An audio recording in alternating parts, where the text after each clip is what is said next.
And we're live. Hello, everyone who watches this. This is John. Hi. He goes by American Anarchist on Twitter.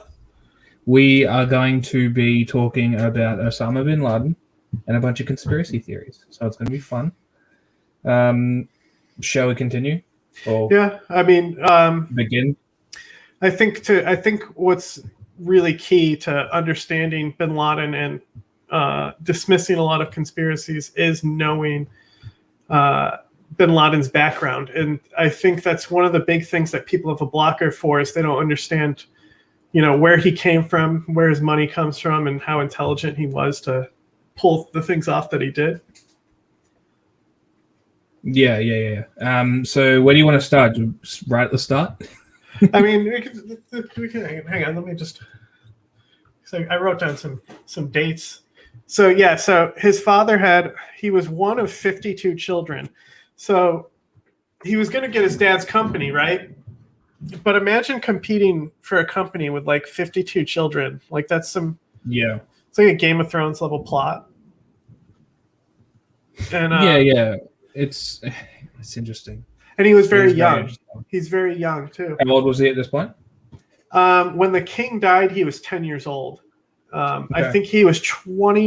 It was around 21 when he got radicalized in the 70s. But before he got radicalized, while he was growing up, the United States came in and they wanted Saudi Arabia's oil, and so they were able to establish this base, and it couldn't fly a U.S. flag, and it was a very, very small presence. And they hired Bin Laden's family, who are all westernized. They hired them to do the construction for this, and that paved their fortune. So a lot of his family went to college in the West. He's the only member of his family who stayed in the Middle East to go to college, and his family they were quite secular. His brother Salim is the most noteworthy. Salim went to college in Britain, and he looked like a member of the Beatles. So Bin Laden, Salim probably also slayed hella puss too, because that's just what I've heard. And same with Bin Laden. So Bin Laden would go party in Beirut and drink. Yeah. And it's not the Bin Laden you would think of, how he was like raised like a little Mormon baby or something. He's quite wealthy and he partied it up. And this was all before he got radicalized or after? Yeah. So he got radicalized in a period of like 2 months. 2 months. Yeah, I'm generalizing. It was very quick though. So how though? Was it self-radicalized or was it someone else? I'm not sure. I think he was very intelligent. He was reading some books about some guys who are precursors to the global jihad. And he married a Syrian woman, and she was very conservative, and she might have also had an effect on his radicalization. But either way, it really started around the same time as the Iranian Revolution, which really, really inspired him. And then at the same time, that Iranian Revolution scared the shit out of the Soviets. So they feared a spread of Islam into Afghanistan, and they would go up through the Soviet states, who were all Muslim at the time. Yeah. So the Soviets went in and they were like, we need to take control. So they went in and Operation 333, where they go in with basically special forces into the president's palace, who had just been poisoned. He wakes up when the special forces come into the palace, walks in his underpants and says, what's going on? And they just kill him right there and take over. So then the call for jihad went out. They saw it as an assault on Islam itself. Mm-hmm. So they all started meeting up in Pakistan. Do you want to explain what jihad is just quickly? Yeah, so I would say, so when people hear the word jihad, it kind of scares them. But I just simplify it to the struggle, which is what it means. It's technically an Islamic struggle, but I think it's no different than if somebody said, this is my crusade. It's really the same thing. But a mujahideen, like the root word in there is jihad, and that's just somebody who fights, in a holy struggle. It's not a war. Specifically, it's the word is struggle. Yeah. So it's very formed from things like oppression. Yeah. So continue with the previous thought.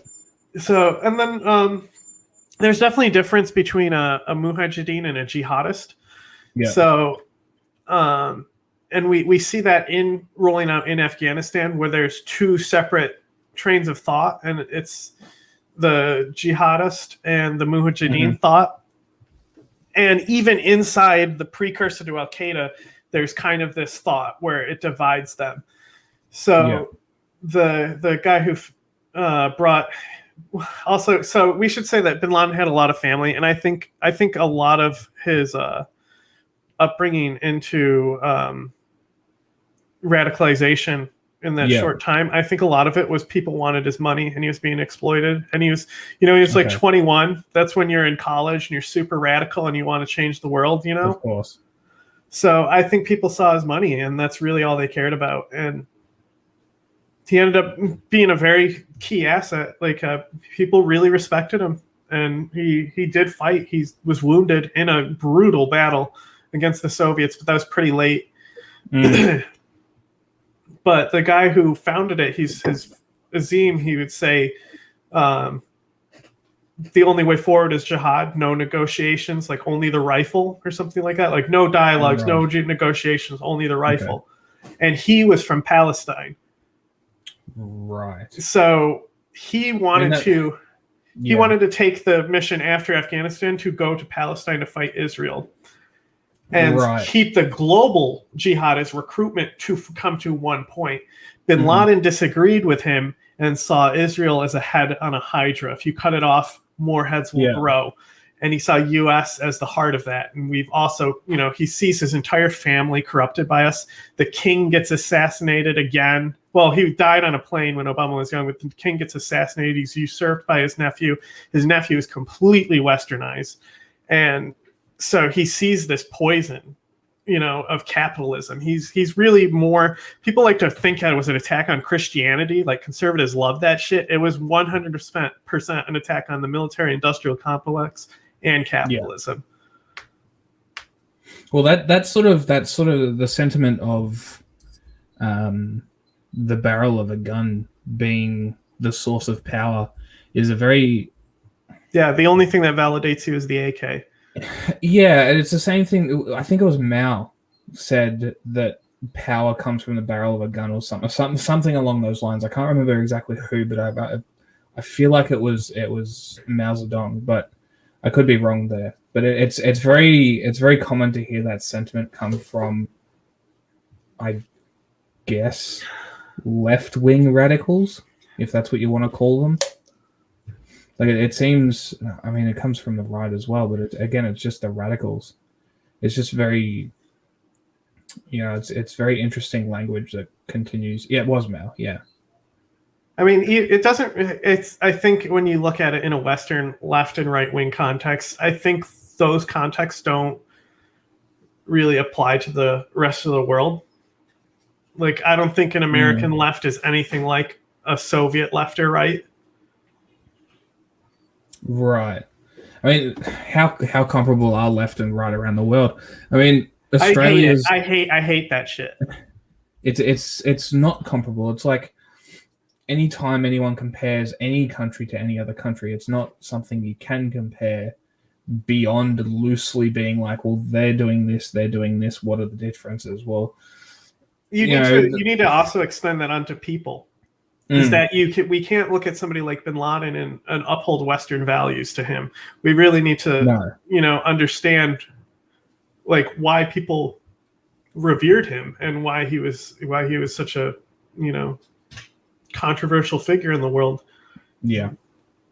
It's very interesting because it's not something you really hear that often because it's always, he did this, he's the worst person in the world, he attacked you. You know what I mean? Like, that's how they always frame it, but they never explain. And they do it with any sort of extremist, if you want to call them those. Yeah.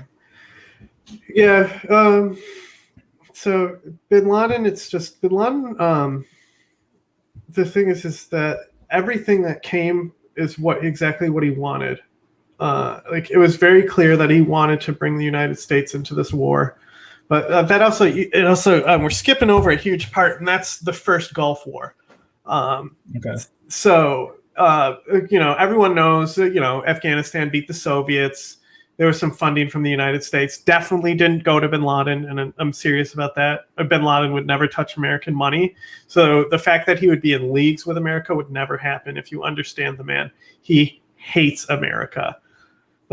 So when he declared the jihad, he said, it's because you give money to Israel and they drop bombs on their children.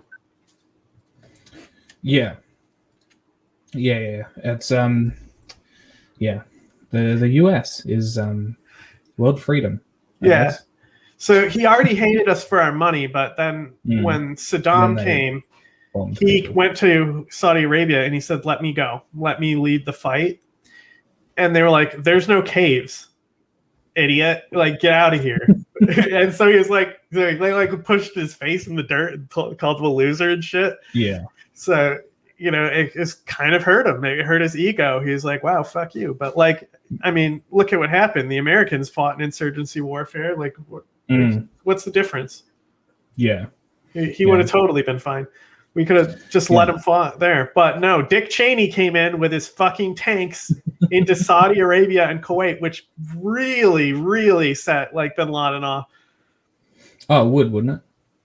I mean, it's all like your entire life. It's like, I mean, imagine the vitriol if China landed on the east coast of America.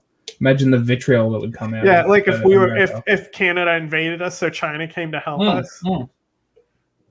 Yeah, it's it's interesting. So, what stage are we up to here? Is this before or after? Well, it's just a note that the Gulf War was a really big catalyst. So, as when we look at the catalyst, we look at the assassination of the king by someone who's Western. We look at the Gulf War, we look at the Iranian Revolution, and then we look at his radicalization in Pakistan. And that really starts to build the background of Bin Laden. And it took a while for the West to really understand this because they could only look at him in a certain way. Like, I just watched a Simon Wexler thing today, and I was like, I want to see what he has to say. And within 5 minutes, I had to shut it off because he was already wrong about so much shit. Aren't they always, though? When are they ever right? I mean, I respect him. He just has somebody else's script that he's reading. The dude's not a genius. He just has a voice. But he has a brain, doesn't he? You gotta think critically, right? Yeah, I mean, he's just the host of a pseudo-intelligent thing. I would say Hank Green is smarter than Simon Wexler. So after the attacks, then. So, well, there's also the stuff with the Clinton administration with the embassies. Okay, we'll talk about the Clinton. So that's the start of the attacks. That's the start of Al Qaeda. So also, the dude who inspired him and was manipulating him and taking his money in Afghanistan, Azim. And that's just what I say. It's debated at levels of who killed Azim. Yeah. I think it was Bin Laden, and because this guy from Egypt came who had all these paramilitaries and stuff and knew that they could use Sudan as a base too. So he killed this dude because he didn't want to go to Israel. He wanted to go to the United States. And that's why the embassy bombings. So do you want to just clarify? Do you want to clarify embassies, the attacks, whatnot? Yeah. I have it all right here.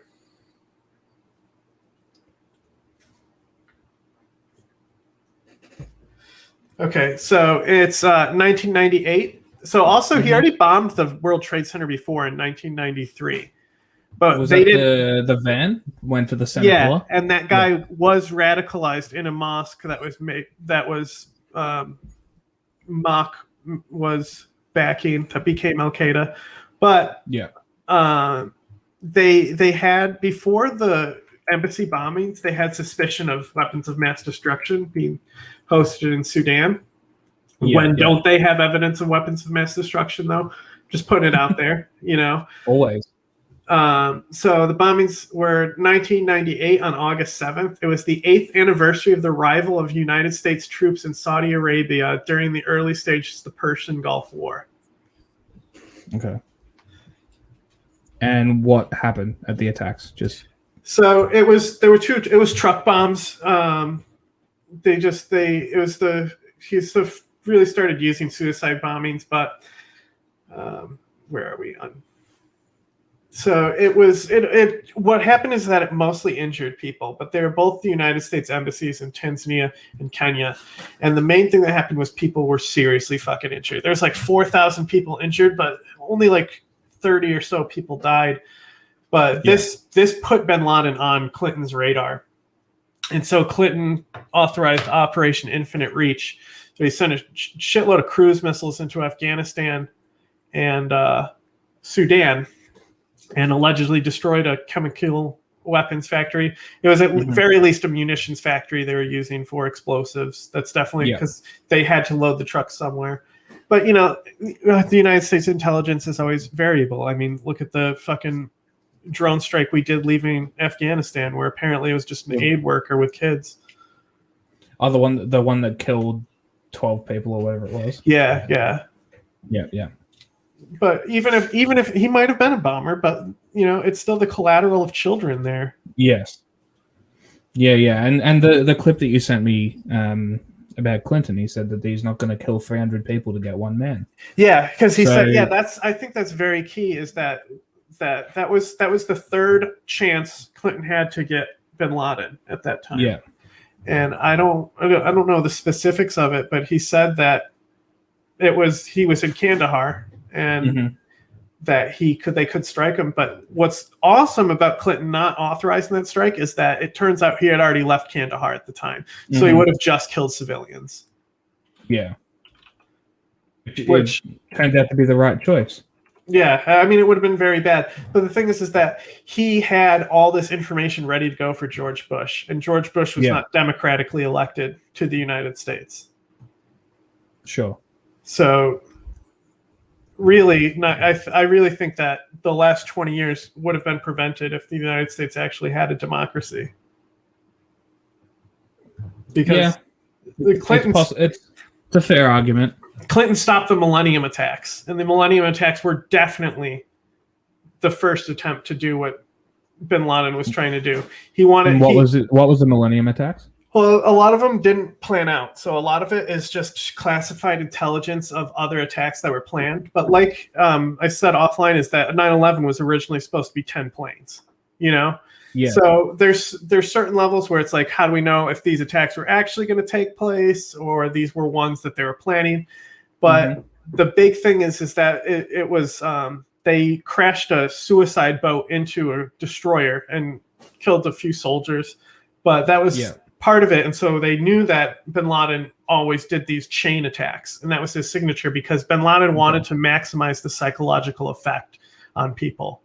And I think he was very good at psychological warfare. I think 9/11 is clear of that. Yeah. But because they knew that, they stopped. So they stopped bombings that were taking place in LAX. And like I said before, there was originally 10 attacks planned in 9/11. So, and the other targets were on the West Coast. Do we know what those targets were going to be, or what we could theorize that they would be? It might have come out. I could try and search for it, but we can guess. Yeah. Like, where would you attack on the West Coast? There's a Sears Tower. Was the target supposed to be skyscrapers? Like, was that the point? Yes. Specifically, the original attack was supposed to be things like skyscrapers. And so when they realized that they could only get a certain amount of people recruited, bin Laden was like, we're going to attack the institution of capitalism and military. We're going to focus these two targets instead. And they were close by each other. So, that was another key factor is the targets had to be close by. Yeah. And also 93, the plane that crashed, I think that was the worst and most inexperienced team. That's why they were kind of like the backup team. The dudes who were supposed to carry that attack out arrived 20 minutes late to the flight. And so there's this interview that just came out where they interviewed the guy who was training 2 employees, and he was like, "Oh, let me show you what to do when somebody needs to catch a late plane." And so he like went through the whole process of training employees to put these 2 guys on this late flight. And it's just like, dude, he talks about like how much psychological damage that choice, like if just because he was training people and he knew he shouldn't have, like it must be so hard for that dude to like think about that type of shit. Well, it's all a mental thing. There's nothing really you could have done. Yeah. Like there's no real connection between him and what happened. Yeah. I don't know. Maybe that's just my mindset, but I can just imagine there's survivor's guilt, and of course there's survivor's guilt. It's the same. It's the same as the, I'm sure there's some people who weren't like directly affected by the towers, but still had PTSD because the tower got hit while they were sitting under it. Like that's not something you'll ever forget. Yeah, I mean, even just seeing it happen, and a lot of things too is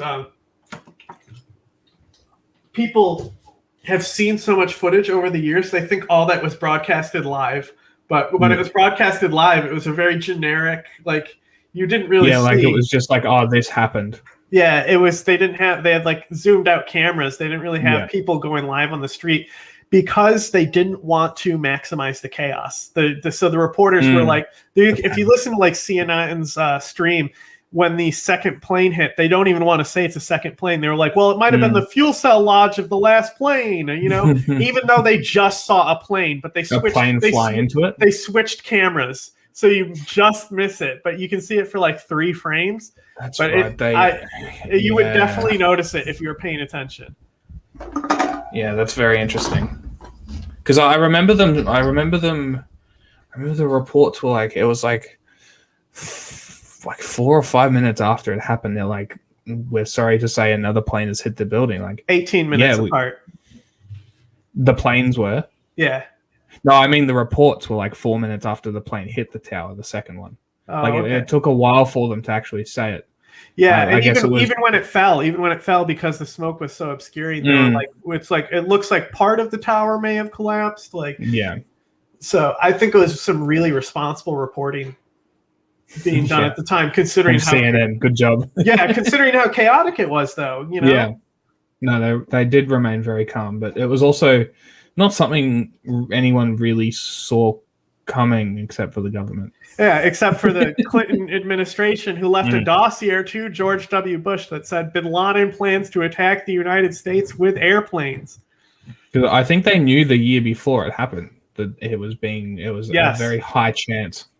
Condoleezza Rice testified in Congress that the intelligence document, it was too vague, and that's why George Bush didn't listen to it. It was something like, they just wanted to hijack planes to eject the United States. It's like, that doesn't really tell us anything. It's like, did you open the file?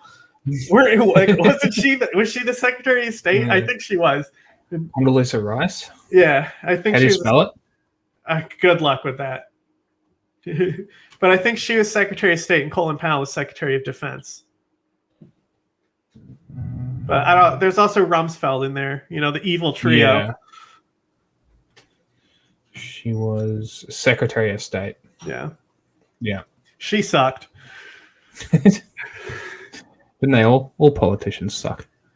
There's Clinton was definitely better. He definitely knew that Bin Laden was going to attack the United States still with a airplanes. Politician. Yeah. Yeah. Still a politician. It wasn't him that found that. He just heeded the warning. Yeah, well, he actually. So what's interesting is that conservatives were always pissed at him because they were like, "You're spending too much time hunting that Bin Laden fella," and so he authorized boots on the ground into Afghanistan, and the CIA and FBI were like, "No," he wanted to send special forces in. Yeah, which should have happened, honestly, to prevent 9/11. Like a Yeah. full-scale invasion was such a bad idea. Oh, of course it was. What point is there to send not only the US military but drag allies into the Middle East for your own petty conflict? Like there's no, and this is the thing that really gets me about this whole thing, because the US dragging themselves in there is one thing, but you also drag countries, you basically coerce them into following you into these countries because you're like, well, we're the ones protecting you. You come with us or you lose your protection. Like, yeah, I mean, that's how mafia works. It's exactly right. So that's it's how just, feudalism worked, you know. So it's just very, the whole thing was a bad idea, and I love that people are just, they're coming out now. They're like, oh, I was always against it. That's and not true. They always have videos coming out like, you were always against it. Then what's this? Post 7 different videos of them saying this is a good idea. We should be in Afghanistan.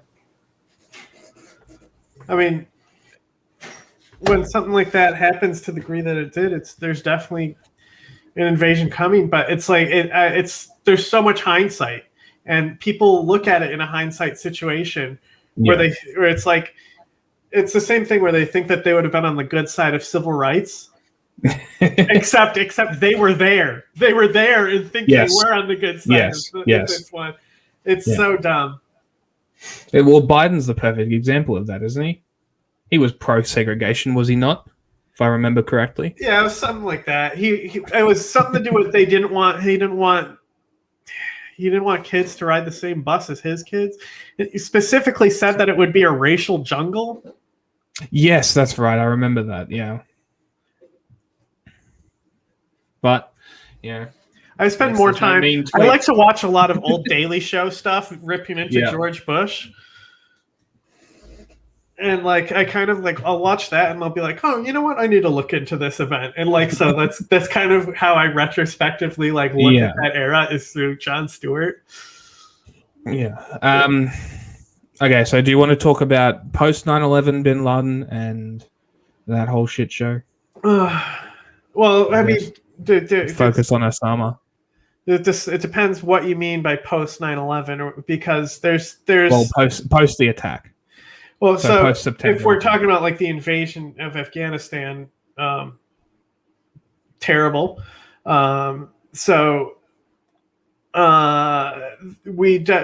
had dialogues open with Omar. I don't think Omar is that big of a villain. He's not a very villainous figure. The founder of the Taliban. He honestly seems like a pretty chill guy too.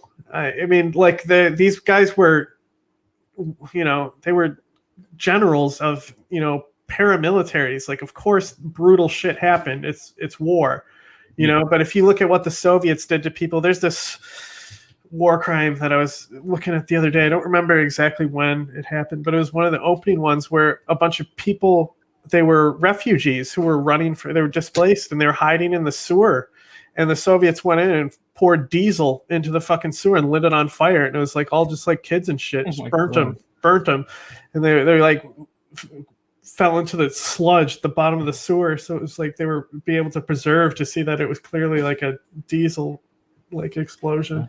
And run people over in tank treads and shit, like horrific shit. It was just as bad, if not worse, as what the United States did in Vietnam. So if that's any comparison, because people they don't teach a lot of Soviet history, so people don't really understand what the Soviets did to Afghanistan, and it is horrific. And so it's, I don't know. Yeah, no, it's definitely not good. But I mean, what do you expect from a country like that? Like, it's no different than what would you expect from America? Would you expect anything different? Like from the U.S. government? That's what Gaddafi said. It's like, your government is the biggest terrorist in the world. Ronald Reagan is the biggest terrorist in the world. And that's who they were afraid of at the time. I was waiting. I was listening. So I was going back and I was listening to news stuff, and I wanted to hear if anyone said that it was Gaddafi, like if they suspected it. But we had a pretty tight control on information back then, I guess. Like people were very to the line on what was being reported. There was not a lot of theorizing going on. And that turned out to be a detriment too, because it was clear that they were using it for nationalization after, and it was clear that there was gaps in intelligence and negligence going on. Oh yeah. There always is though, isn't there? Yeah. But you can't have government without negligence. And that's kind of my thing is that all these governments are bad. Like Gaddafi was bad. Gaddafi raped women, slaughtered people, tortured people to death, kept a dude in his freezer, kept a corpse in his freezer as a trophy. And like Omar founded the Taliban because they were sick of all the pedophiles in the country. Yeah. And then when they were so conservative that it was kind of if you're familiar with the French Revolution, the Great Terror. Mm-hmm. So basically, after the French Revolution, the guy who started it basically said that in order to keep the peace, I need to kill a bunch of people, and he cracked down and became more and more strict and totalitarian. I'm getting some popping, but there's also like thunder going on. Is that my mic? I'm not hearing popping. Okay, so as long as you're not, then we're fine. Mm-hmm. So it eventually get to the point where they banned TVs, and that's another thing is Osama didn't watch TV even. Like he was he never grew up watching TV. So he just never did. Yeah, he was not into it. It's probably for the benefit of him, huh? Well, it's part of there's kind of it's like Saudi Arabia. They just allowed movies, because they think it's like a kind of like taboo. But the Taliban, they made people hang their TVs like in nooses and stuff. They like strung up all the TVs in the country. It's real funny. Actually, Michael Moore has a great thing on it that I posted, and I was like, oh my god, this is like galactic cringe because it's already Michael Moore, but it's like it was like right before 9/11. It's like in 1999, and he goes to like the Taliban offices, and the guy is just there, and he's like just so serious, and Michael Moore is just like trying to talk to this dude who's a U.S. representative for the Taliban. U.S. representative. Yeah, he wasn't allowed into the UN, but they still had an office here. Oh, yeah. So, I mean, technically Al Qaeda did too. Did they? Kind of. Well, just like a diplomatic. Well, because when they took over MAK from Azim, Azim toured America at one point. Like while the jihad was going on in Afghanistan, he toured America and he, was trying to radicalize. So that's sowed the seeds for bin Laden to believe that 9/11 would have an Islamic uprising in our country. But wouldn't that be a thing to see, huh? Dude, it radicalized a lot of fucking people, though. He became a household name after that. Yeah, I mean the radicalization thing. Can you stop it? I think anyone can be de-radicalized. It's the thing. Can you stop somebody from getting radicalized? No. I mean, I think it's part of your 20s. Like you have to be radicalized. Yeah. Something. I think that it has a lot to do with like why people don't believe in 9/11 because they realize that they aren't safe and nobody can protect them. So I think a lot of that fundamentally scares them. Yeah, when you get to that stage where you kind of become an adult and you realize that mommy and daddy aren't like going to protect you from things. Yeah. And you realize that it's a lonely, cold world. I think it's natural for all people across the world to be very radical in their 20s because you're coming out of that where you're adjusting to kind of an extreme change in your life because you're on your own. Everyone's searching for their purpose. Yeah. It's very interesting. What else about Osama do you want to get into? Well, I mean, so the invasion, right? they had multiple chances to get him during that invasion. Omar was totally down to negotiate, because they believed themselves to be like the same Mujahideen that the U.S. was kind to and praised as heroes, even though they weren't. They were made up of people that fought in those wars. But Yeah. the thing is that it's, if you've maybe seen the what's his name, Marky Mark and the Funky Bunch, that dude. Mark Zuckerberg, no, Mark Ruffalo, Mark Wahlberg. Okay. I was gonna let you suffer for a little bit longer. Yeah, I just don't care about him because like fuck him. But you know, he had that movie where Lone Survivor and shit. Well, Yes. the dude who took him in that's the thing is that in Islam, everyone's heard maybe the Christian parable of the Good Samaritan. Islam takes that very seriously, where if there's someone in need, especially if they're Muslim, you have to take care of them. So they won't give people up, and that was enough reason to bring people in and torture them. And it's like that type of torture was effective, but any interrogation would have been effective at that point, because they were it's just what they're taught, where it's like if he's a Muslim, he's your brother. Even though bin Laden saw, you know, Muslims who weren't as dedicated him as almost as takfir, you know, as the West, but they were still Muslims to him. So a lot of people were tortured and arrested by the United States just for harboring people. And even before Israel became independent, the Palestinians would hide the Jews, the Jewish rebels who were attacking the British. And the year after Jewish independence from Britain, they started oppressing the Palestinians. Yeah. It's So it's definitely a thing that people take advantage of. Both Muslims take advantage of it for shelter, and then, you know, people who will eventually not be so kind to him. I mean, that dude was, you know, this enemy soldier, and you know, it's not like we are the enemy, but we still are the enemy. It's just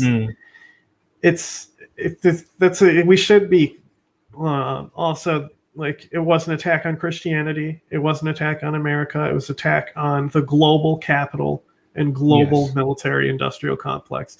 It doesn't matter that it was in America. That's, you know. It just made them stronger. So, well, but you were saying like it was bringing everyone in, but it was an attack on everyone. It just took place on American soil is what I'm saying. Yeah.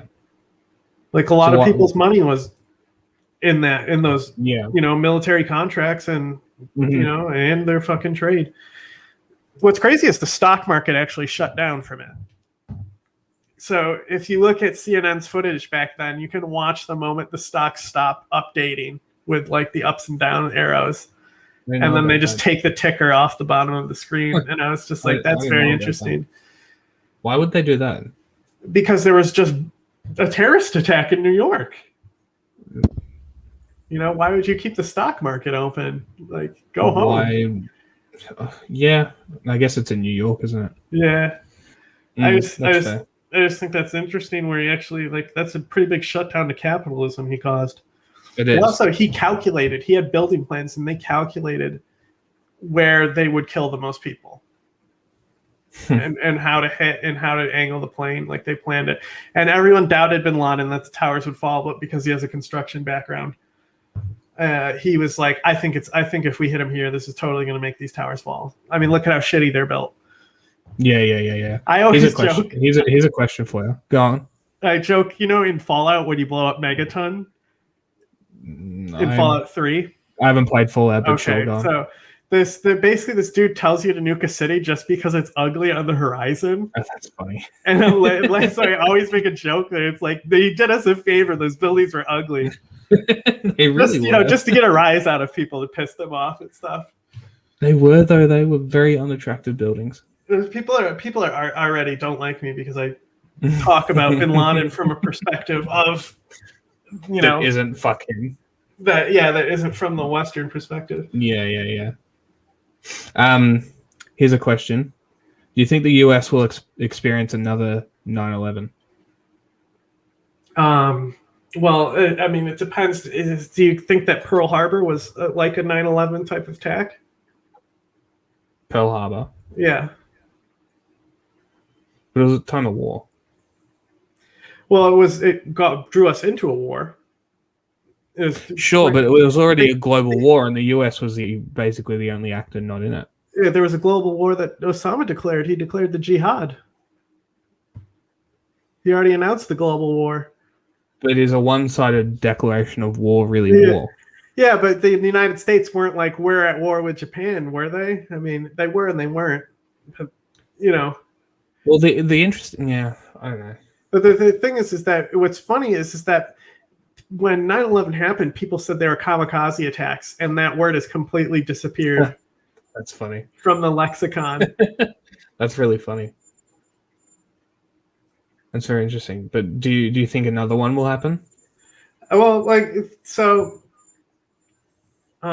think it can happen. Are we talking specifically hijacking planes? Because that happens all the time. I don't think so. Not necessarily. I don't think the 9/11 attack would necessarily. Well, I mean, Al-Qaeda is still active, but Bin Laden. So the guy who took it over, he was a surgeon, but he was the head of an Egyptian terrorist front. He also killed somebody to take power in Egypt. So that's why I also think that he convinced Bin Laden to kill Azim, to take Vermac and turn it into Al-Qaeda.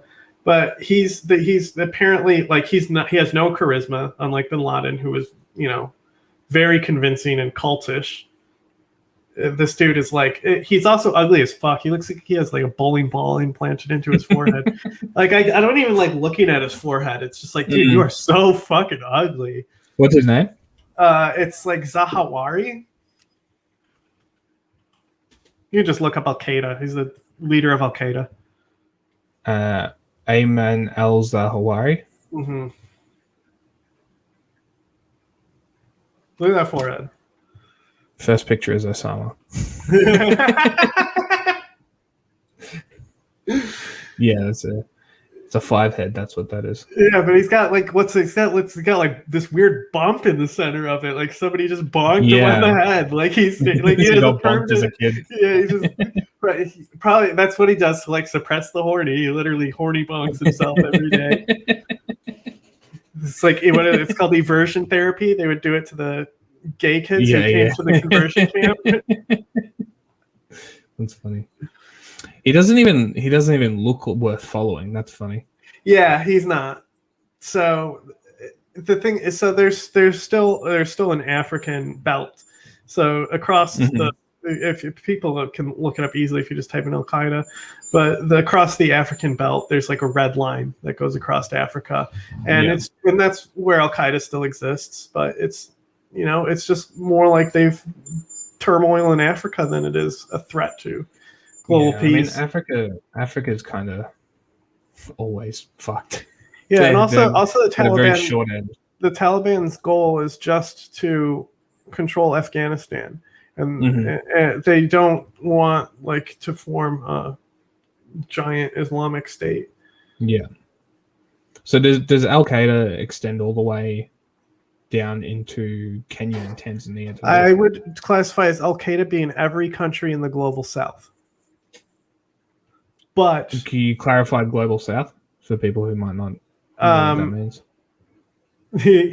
Basically they have a certain, it would be what you would call a third world. Okay. But we don't use terms like that anymore because the second world was communist.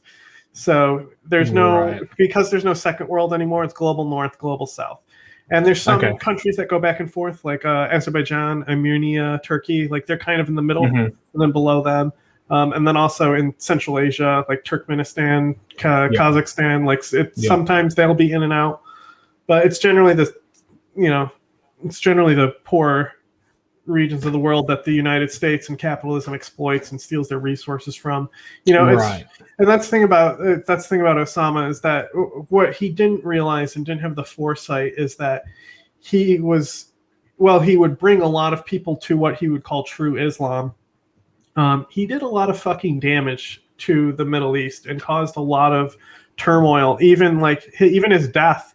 So you see Daesh come right after his death. Yeah. How many people do you think were actually followers of Bin Laden, but they saw this new dickhead with the fucking bonk head and they were like, fuck this guy. And they went and they started following Baghdadi.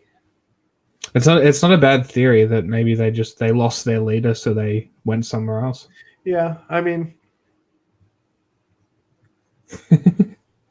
but they when like imagine if Clinton just had a strike team that went in there. And that's so after the invasion, right? So they believe that bin Laden actually boarded an airplane and flew to Tora Bora. So he went from one side of the country to the other.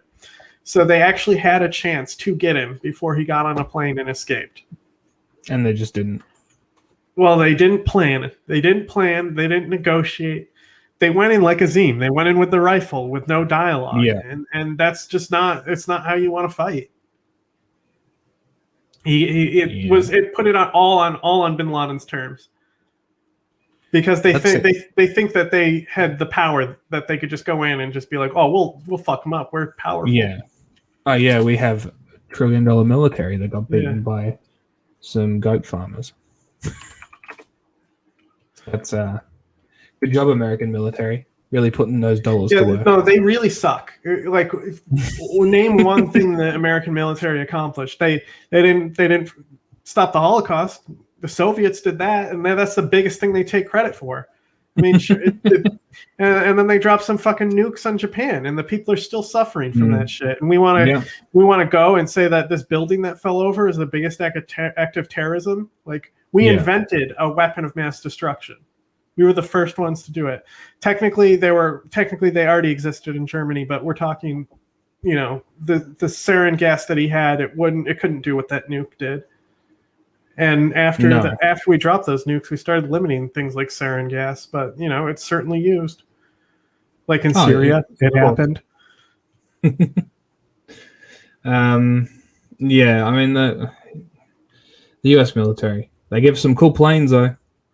Oh, also, did you know that they suspected that bin Laden was going to attack on the subway because there was a subway train that ran through the World Trade Center underneath it? Really? I think that because they had the chemical weapons suspect. So I think the Tokyo subway attacks, the sarin attacks. Yeah. So I think they were looking at that and were like, oh, this could definitely happen. And that's what I would do if I was going to do a sarin attack. Mm-hmm.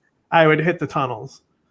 Yeah. So because they just used basically backpacks, right? And they used plastic bags. That's right. Sandwich bags. Yeah. Yeah. But it doesn't. But the assassination of Kim Jong-nam, they used a bare hand and a handkerchief to use that nerve gas. Yes. Yeah, which is crazy because like even the girl, she apparently like they had her. They told her that she had to go wash her hands after, and they gave her atropine beforehand. Yeah. Do you want to explain that? Because we talked about that on the last time. So how Malaysia is used to assassinate China and North Korea's enemies. So it was Kim Jong-un's brother.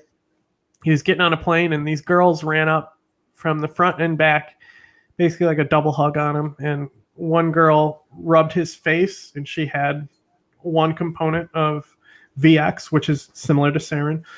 And the other girl had the other component on her handkerchief, because once it was active on your hand, that's when it would really fuck you up. But so that's why they used the handkerchief for the second thing. But they got off. Their defense was they thought it was a TV prank show.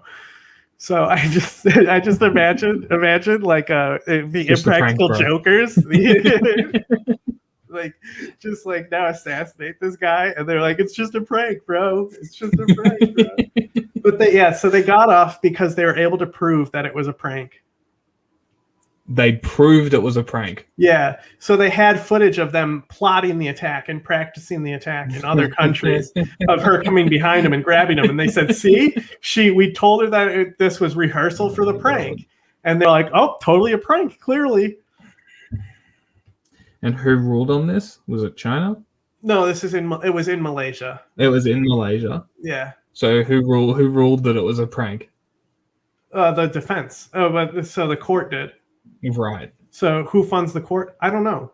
I just know that these things happen in Malaysia all the time. It's very interesting. So when Why a Malaysian Malaysia? flight disappears, I'm not too suspicious of it. You ever We notice can- it's always Malaysian Airlines?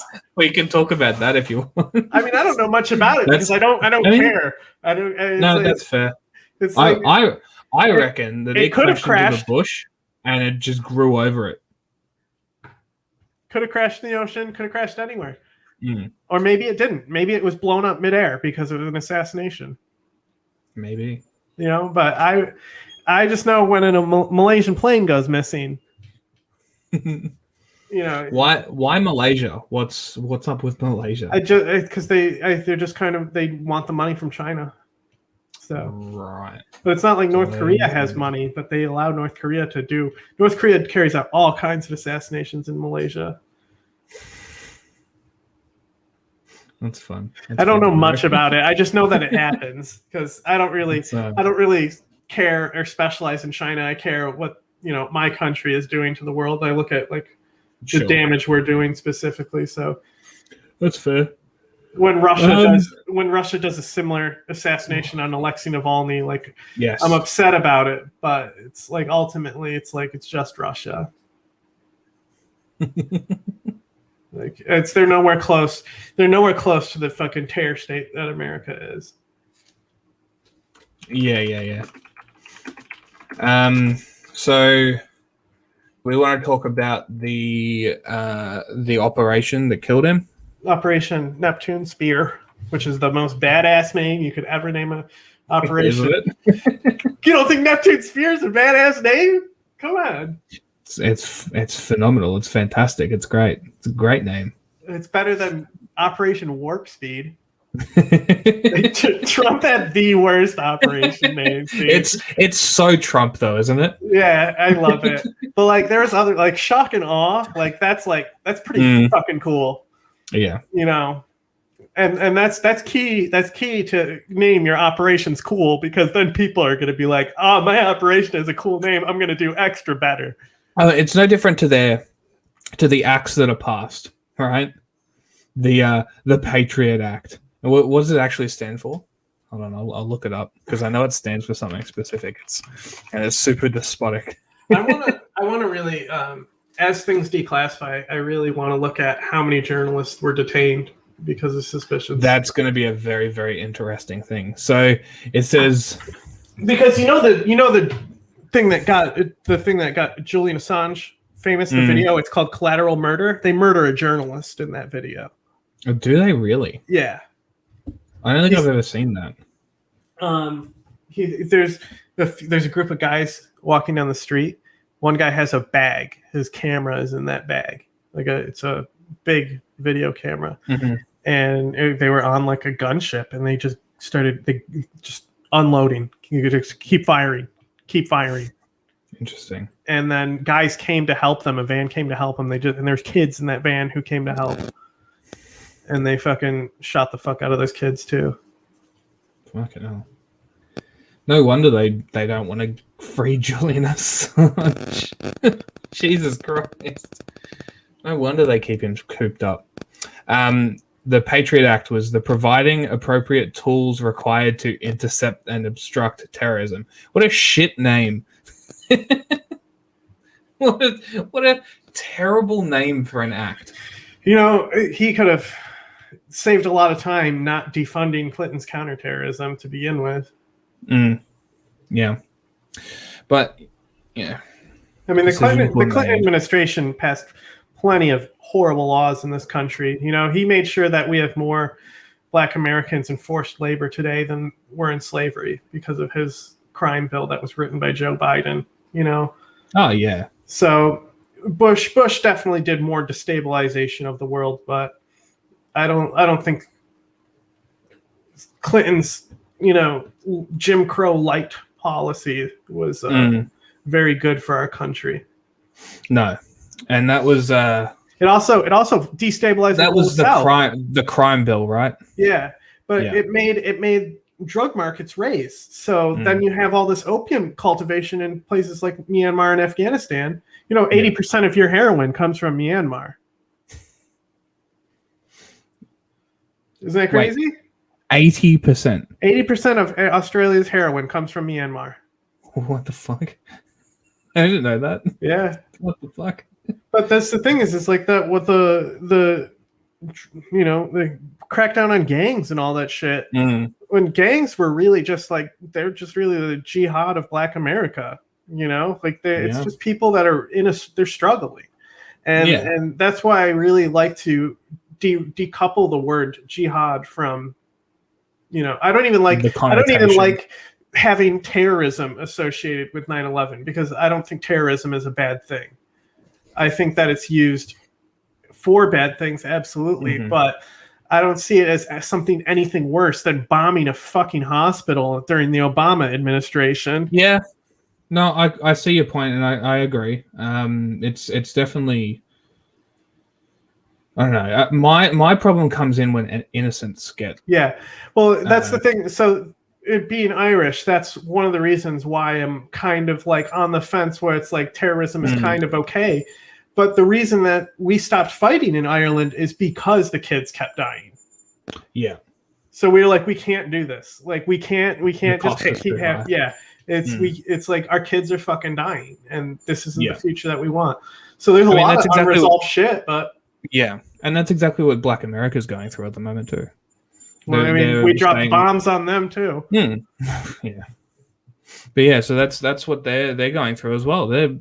You hear it all the time. Oh, our kids are dying. Our kids are dying. Like that's something people should listen to. Yeah, and also another thing. So people were outraged by this Black woman who tweeted something that like basically it was like very anti-capitalist, white America type thing. So like all the reactionary right wingers were like, "Can you believe this dumbass?" But it's like, go back and look at 9/11 and like just try and find somebody who isn't a white American who talks like a New Yorker with that uptown accent. It was the financial district of America. You will see they were all the same kind of person. So I look at it, it's like it wasn't an attack on Black America, like then a lot of them, I don't want to say a lot of them, but I see stuff where people are like, you want us to care about 9/11, but you don't care about this shit that happened to us. Yeah. That, like white police officers kill us all the time. And it's like, it's true for them is that you see a totally different enemy. And it's the same way overseas is that we just bring this imperial oppression and we do it here and we do it there.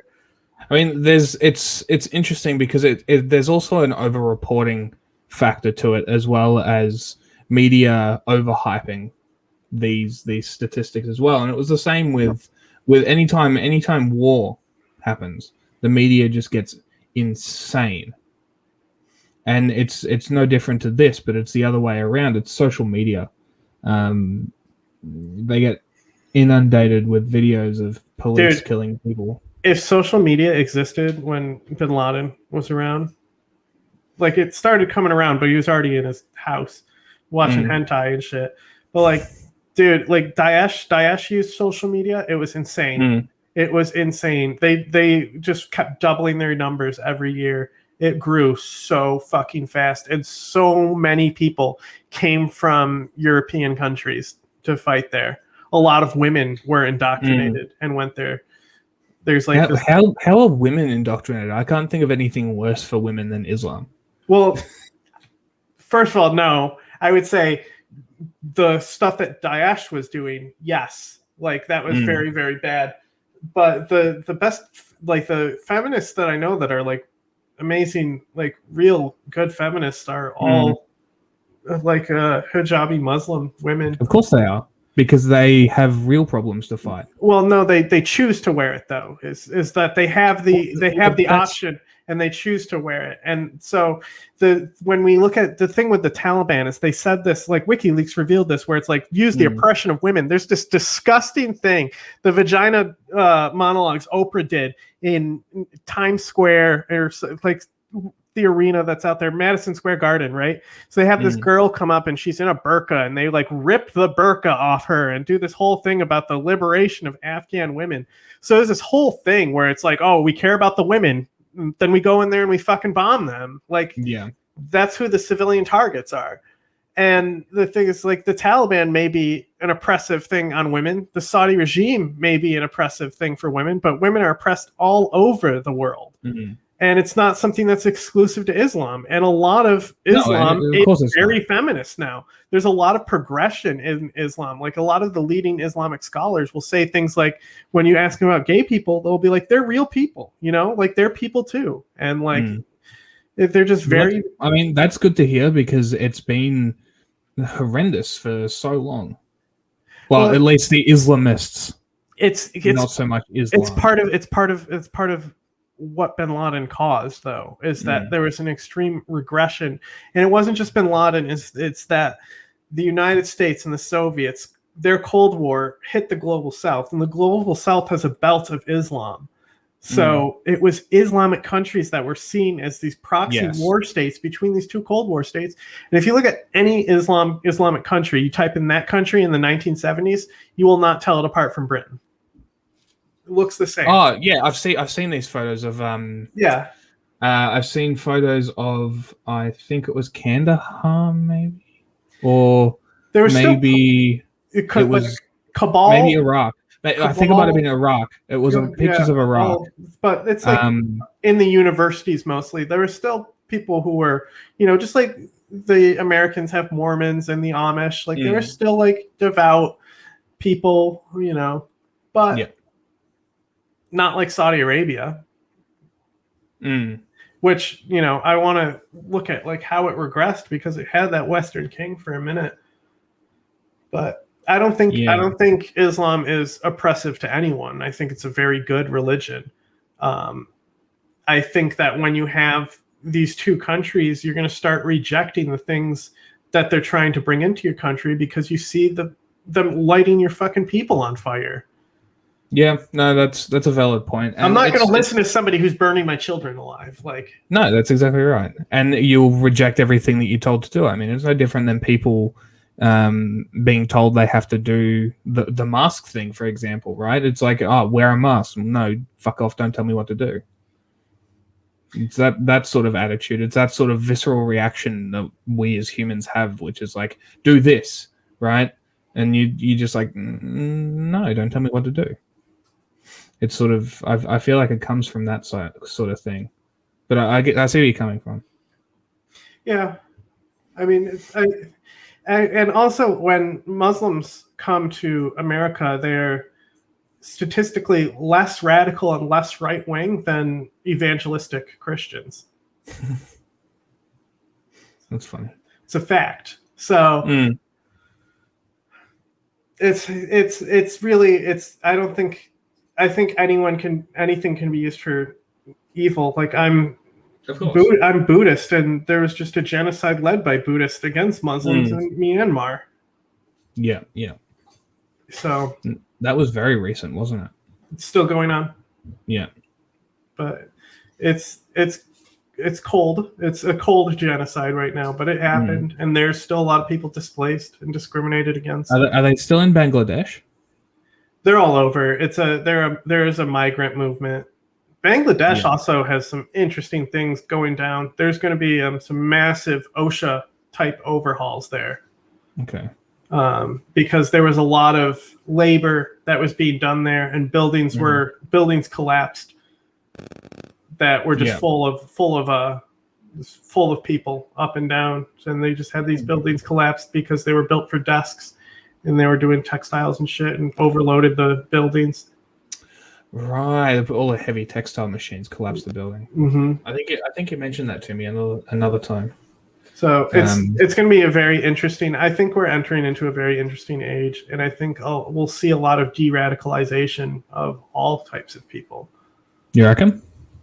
We'll see. I think one of the big things we need to do is pass drug reforms, and 100%. That was a big thing with Afghanistan. Is that it's like we're still all their heroin was going to us, so they're still killing us the whole time. Yeah, all we had to do was legalize it.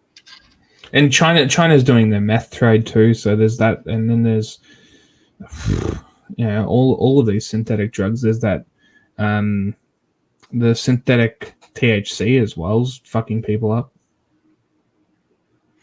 But so when we look at things like disappearing people and torture networks, Yeah. you know, we can't look at there's just this hypocrisy from the United States. Like, you can't do anything. You cannot go, like, Azerbaijan just had detention of Armenian journalists and things about free press. They couldn't get a fucking question out of him because he would just be like, what about Julian Assange? And he's right. Like, America can't be doing these double standards where it's like, it's okay if we torture people, but you can't. It's okay if we bomb people, but you can't. I'll tell you what, though. The fact that this is being brought up now is a good thing. Because there's only one outcome if people keep bringing these double standards up, and is the US will stop doing it. Or they'll double down. Yeah. So the Irish representative, Claire Daly, too, she's a socialist, but she's very good, where she goes up there and she calls out these double standards, and she's very on the side of, like, stop vilifying Russia or they're going to leave and they're not going to talk to us. So it's this Irish standard of neutrality, and how they're very against. So they have this task force called Shannon, and Shannon is like a special operations mercenary Irish team that is used to commit war crimes by the West. So she was really big on kind of exposing that, but it's people like that we need. We need to have people come in and start looking at these things and not have double standards in place. Yes. It's just a matter of it's integrity and principles, and people seem to lack both these days. Yeah. And I try to tell people you have more in common with bin Laden than your government. I'm sure they do. I'm sure you're 100% correct. Because the government doesn't have anyone else's interest in mind, which explains why they're so incompetent. That's the perfect word. And that's the thing, is that with 9/11, it was 100% caused by government incompetence, and it scares people that the government is incompetent and nobody can protect them, and that's why they believe ridiculous things about bin Laden not being behind it. When if you look at him, it's 100%. There's who else? Like, nobody else had the motivation to do that. Gaddafi would have used a missile. Of course he would have. Why waste your time? And the effort and the energy. Gaddafi was also funding the Black Panthers. So if anyone, it wasn't going to be, if anyone was going to attack America, he didn't really care about Islam. Gaddafi, he cared about ending oppression, and oppressing. He was a psychopath. But I think he's so interesting because he's so memeable. He has plastic surgery, but still looks like shit. And like, imagine if social media was around when he was around. That's what I wish he'd be the Kim Jong-un. I wish. I think he's so funny, but like also he is a horrible man. But it's just how ridiculous and eccentric he was. And it's like that. It's like you can see how effective a psychopath is in power, because he was very good for Libya. He did a lot of great things for that country. But then after his first 20 years, he kind of evolved into this corrupt madman. Yeah. And also, if you read his books, it was all gobbledygook. Like, he was contradicting himself all the time. Like, the dude was insane. What was the nickname the media gave him? It was like Butcher or something, or something.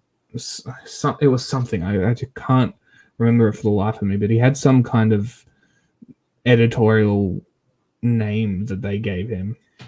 People would call Saddam the Butcher of Baghdad, but I was like, there's already a Butcher of Baghdad. I don't remember who it was, but there's a guy who is known as the Butcher of Baghdad. That's funny. So maybe he's the one I was thinking about. I don't know. But so how would you fight America, though? How would I? How would you fight America? Propaganda. I mean, sure. That's part of it. I mean, they were already thinking that they were going to have an Islamic uprising. But as far as force, though, not planning, force? but force applied. If you're using manpower and action to kill people, how do you beat America in a war?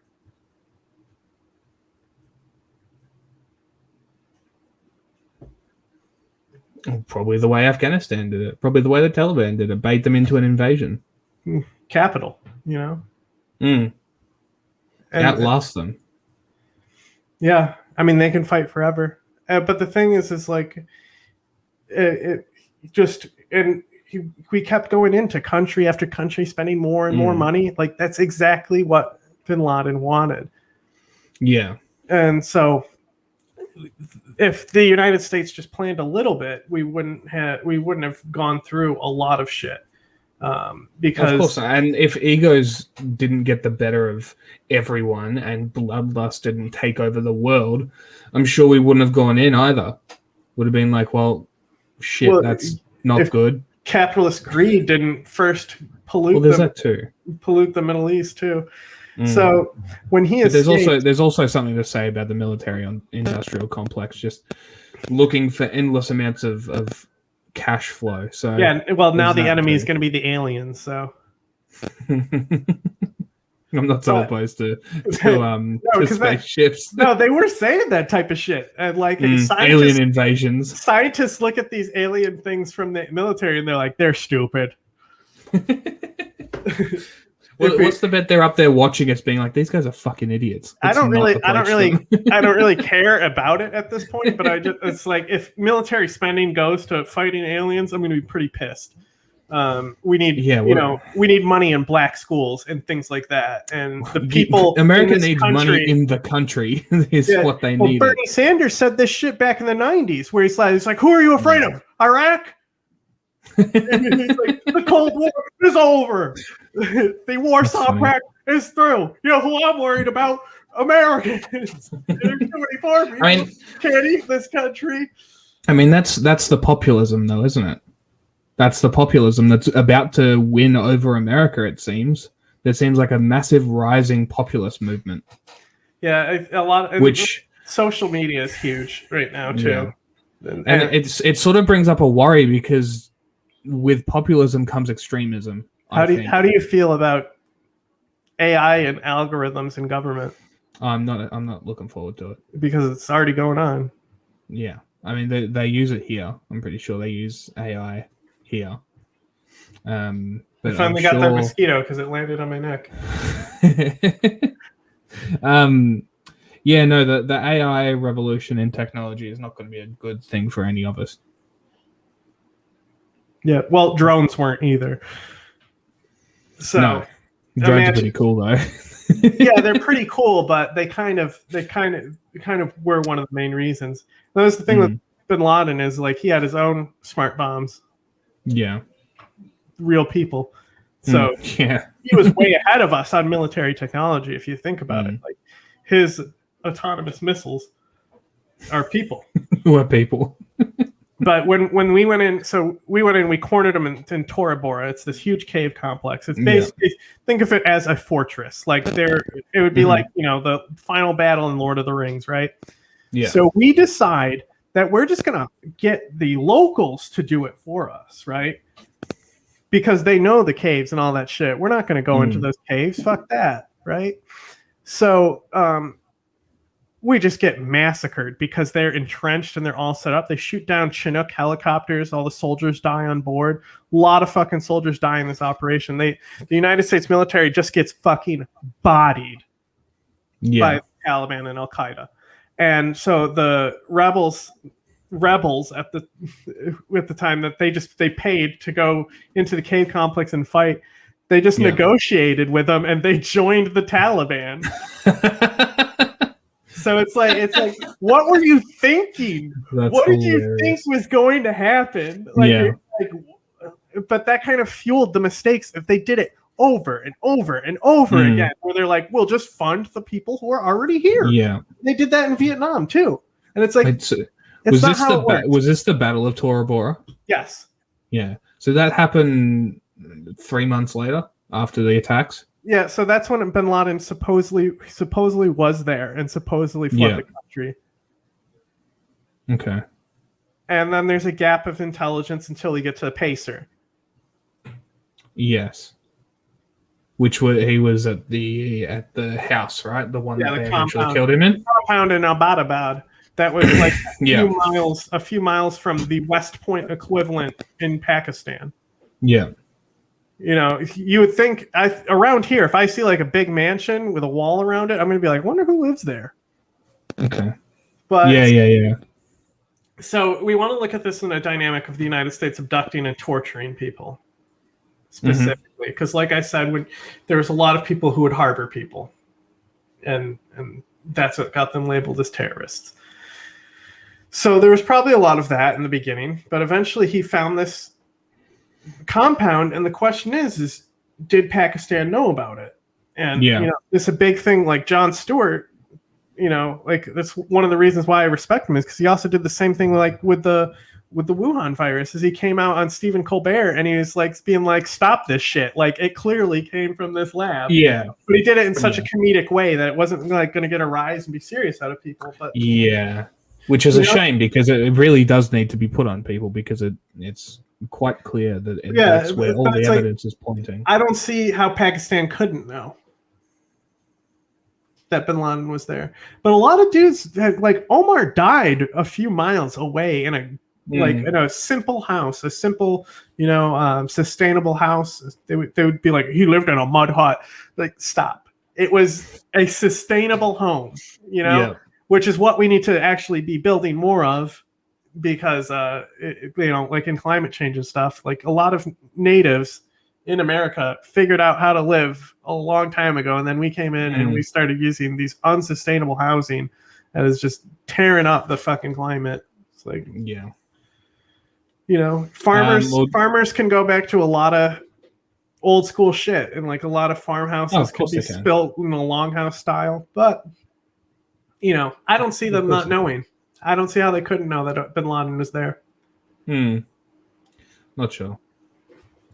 But, you know, Omar died next to our military base, so who knows. But anyway, allegedly, so this is the story, this is the United States story, is that allegedly the NSA had a satellite image where they kept seeing a guy who was in this compound, because they're like, hey, that's a really suspicious building right here. And they kept seeing this guy who would walk around the garden and never leave. So they had been trying to get in there for some time because they had suspicion that it was bin Laden.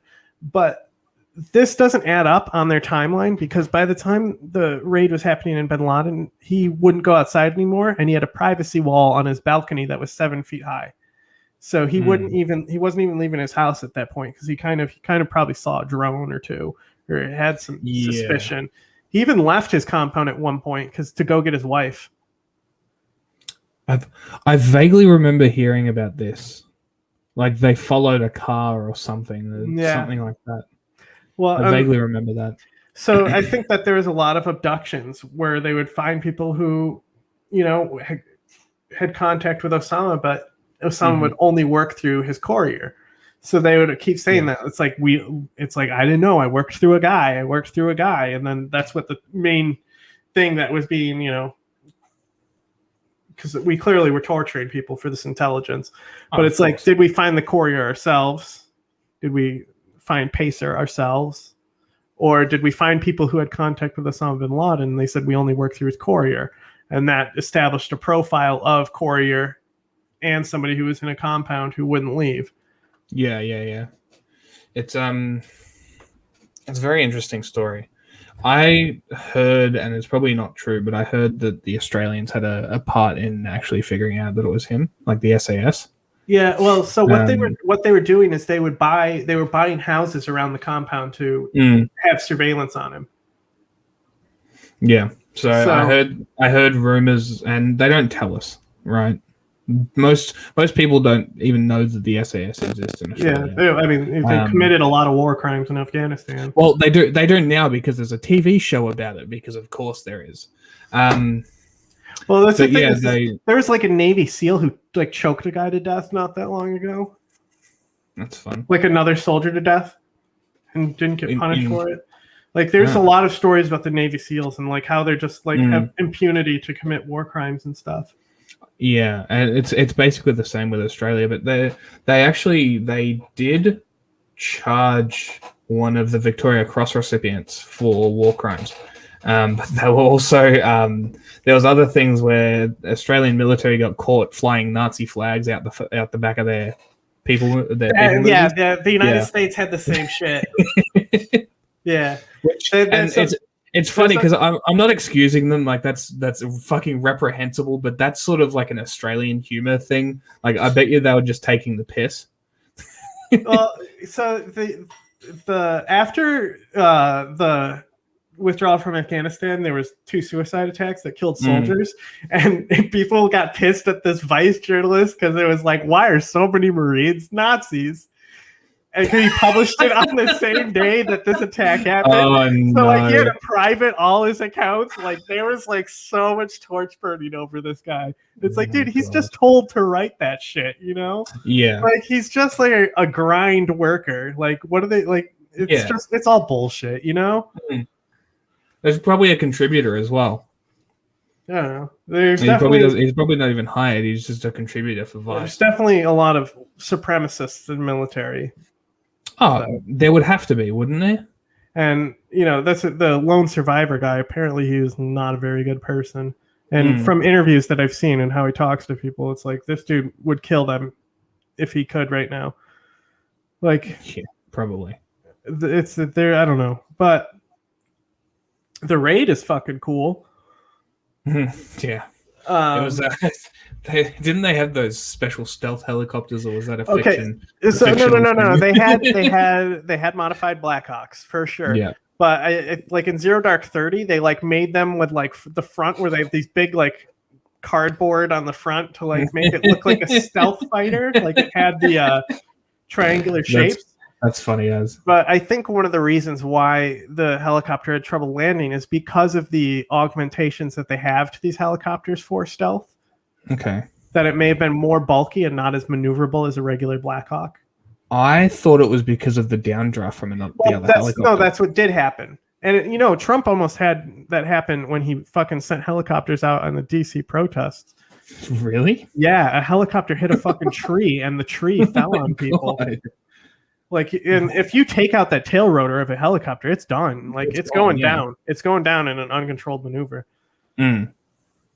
So, but I hadn't heard about that. It was the downdraft, but I think that because they trained for it, so I think that it's something that crashes helicopters all the time. But I think these helicopters were extra difficult to fly, and I'm not sure if I think the pilots were just regular Blackhawk pilots, but I'm not sure. It's very hard. Yeah, I'm not sure about that. But it's cool. Do we know the names of the people that were involved, like the soldiers? Yeah, well, apparently we do, but also like we apparently know the guy who took the shot and all that stuff. Right. But I don't think that really matters. Like they know like the breakdown, like who was a SEAL and who wasn't. Like there was a translator there who had the dog. Yep. Do you know Osama bin Laden's front door was unlocked? That's weird. So they already did like charges on the gate to like get in and stuff, and then later they're like, "Oh, the front door was unlocked the whole time." You gotta love that, don't you? Just, I love that sort of stuff. But Would you want to talk about the conspiracy theory that he didn't actually get killed? Oh, he definitely got killed. Do you know why they buried him at sea so quickly? No. Because they don't want a grave for people to come to worship. They didn't want his body to become a holy site. So they're like, we got to dump him in the fucking ocean, bro. That makes a lot of sense. Yeah. But what about the fact that there's like barely any photos, if any? There's a whole video. It's just, of them killing him. Yeah, I mean, they live streamed it to Hillary Clinton and Obama. Joe Biden was there with his ice cream cone. Like, it definitely happened because like we're not seeing Osama bin Laden pop up anywhere. Like Omar died, and there was rumors of his death, and we didn't know for sure for years later. Like letters were even written to Obama for negotiations and stuff like that. How Omar wanted to negotiate, and some of those letters may not have even been Omar writing them. They may have been a successor. That's very interesting. So there was nothing. There was no Al Qaeda intelligence where they were saying Osama bin Laden wasn't killed. But that's one of the reasons that Obama wanted them to go on foot, because if he drone striked him, then there's no guarantee. There's no guarantee it would be him. They wouldn't know. They wouldn't know from the body and stuff. They needed actual confirmation. Yeah. So the mission was to kill or capture Pacer. It wasn't to kill or capture Osama bin Laden. They believed Pacer was bin Laden, but that was just the target. Right. I mean, they sent a pretty hefty force to go get someone who they didn't 100% know. So that's kind of interesting. Well, you never know 100%, though. You know? Well, but the thing is that they knew that he wasn't going to go anywhere, and it was a hard target, so they had time to train. And it's like when you have 6 months to train to do an operation, and it's like something still did go wrong, like the tail rotor clipping. But it's like when you actually prepare for something and you have 6 months to prepare for something, like if somebody gives you a document that says that bin Laden is going to attack the World Trade Centers with airplanes, if you have 6 months in advance, you can be pretty organized about when that strike happens. But so did you know that bin Laden's youngest wife was 14 when he married her? I didn't know that, but I'm not surprised. So we want to talk about the stuff that they found in his computers. Go on. All right, so hentai. Well, there was like weird anime, but he had all the Bleach games. Bleach games? Yeah, like the anime Bleach. Like he had Bleach torrents.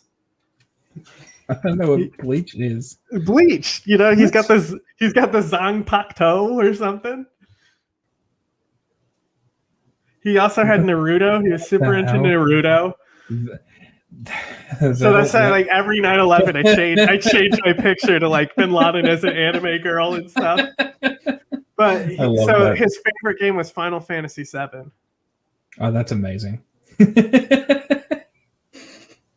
That's so good. So it's just he didn't even get to see it be remade. I know, right? What a bummer. Sucked in. He's probably waiting for it. Like any day now, it's going to get remade. Yeah. Any day now. But it's kind of like they like to say it's like it was a prison of his own design, and it's so true. Yeah. It's a very interesting guy. Yeah. And there's so many people knew him too.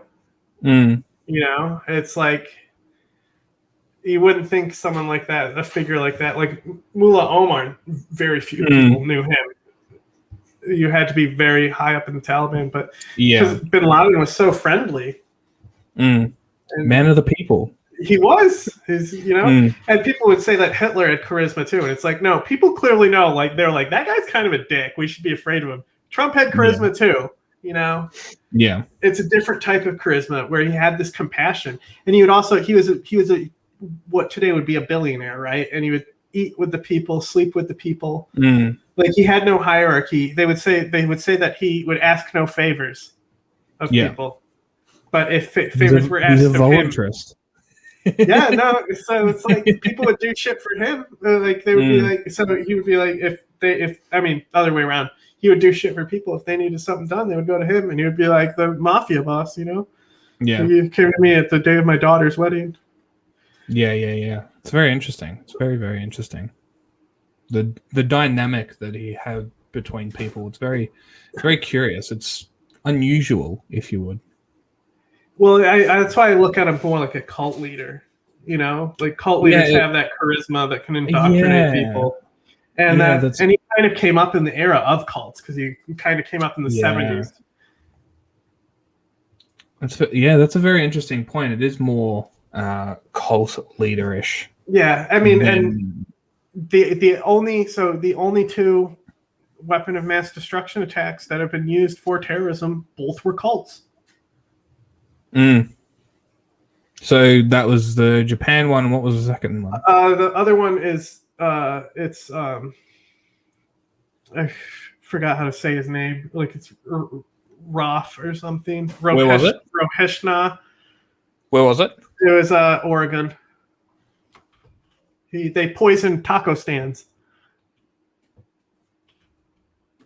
Rahishna, I think he was named. I think his name was Pakistans. Osha. Osha is his prophet name. Rajneeshi. So they terror attack. Yeah. I mean, it wasn't anything serious, but it did happen, and it was technically a weapon of mass destruction. But they just poisoned the salad bars. Yeah. Haha, I gave you salmonella. Yeah. So they were trying to manipulate like an election, basically. So they were trying to get people sick so they couldn't vote, so he could be voted into power. It's very complicated. Oh, and I actually got into an argument with a cultist from his cult on social media the other day, and it was amazing. Because they were clearly from India, right? So I was just trolling them, and they kind of like, it was like when people were saying like a lot of these nuts to the Taliban. But it's like, I never thought I would encounter like this type of cultist in my life. But he was like, yeah. And then he went out and he bought like 200 Rolls Royces with all that material possessions that people gave away. And the guy was like, it was 77. Like, it wasn't that many. You're a liar. Because 77 makes it so much better. So, I was just fucking with him. It was just crazy that you would find someone like that. But it was on like a viral thread about the guy because they circulate that clip where he says that the people are retarded, so government is retarded, and like libertarians love that shit. But it's like, oh, so based, and it's like, that dude is a fucking monster. He's as bad as Helter Skelter, Yeah, that is pretty funny though. Bin Laden's better than him. It is pretty based. Well, I think Gaddafi is pretty based. They said Ronald Reagan is the biggest terrorist, but it's like you shouldn't. It's like you shouldn't be like, this dude was awesome for what he did. I don't think Bin Laden was awesome for what he did. I just understand his motivations and understand what brought people to him. That's all you need to do. That's all you need to do. Just understand where they're coming from, and then you can understand why it happened. And I think that's some of the best ways that people can move past it, or even come to accept that it happened and why it happened. And it's weird. Like, that sort of stuff people need to. It needs to come forefront, and that's why we need people like Julian Assange. It needs to be forefront what our country does, and that's my theory, and why I was working with the UN in the beginning with the Taliban, is we were trying to do an amnesty thing with the Taliban, but it didn't get very far. But our plan was to bring Afghan government to justice for war crimes against the Taliban, and the theory behind it was that if you can create terrorists with war crimes, can you de-radicalize terrorists by bringing justice to those war crimes? Do you think that would work? It was worth a shot. The Taliban aren't very receptive to dialogues, unfortunately.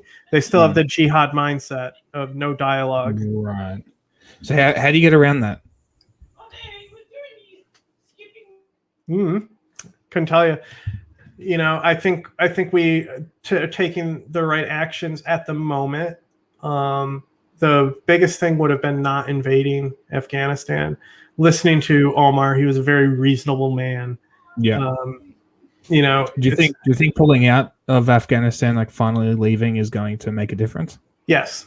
The thing, and really, it's the only thing that Donald Trump did good in as far as wars go, because the shit that he repealed, he set us back so far as far as war crime laws and landmines and killing children, things like that, laws that were preventing a lot of those types of war crimes in the United States, because we're immune to war crimes.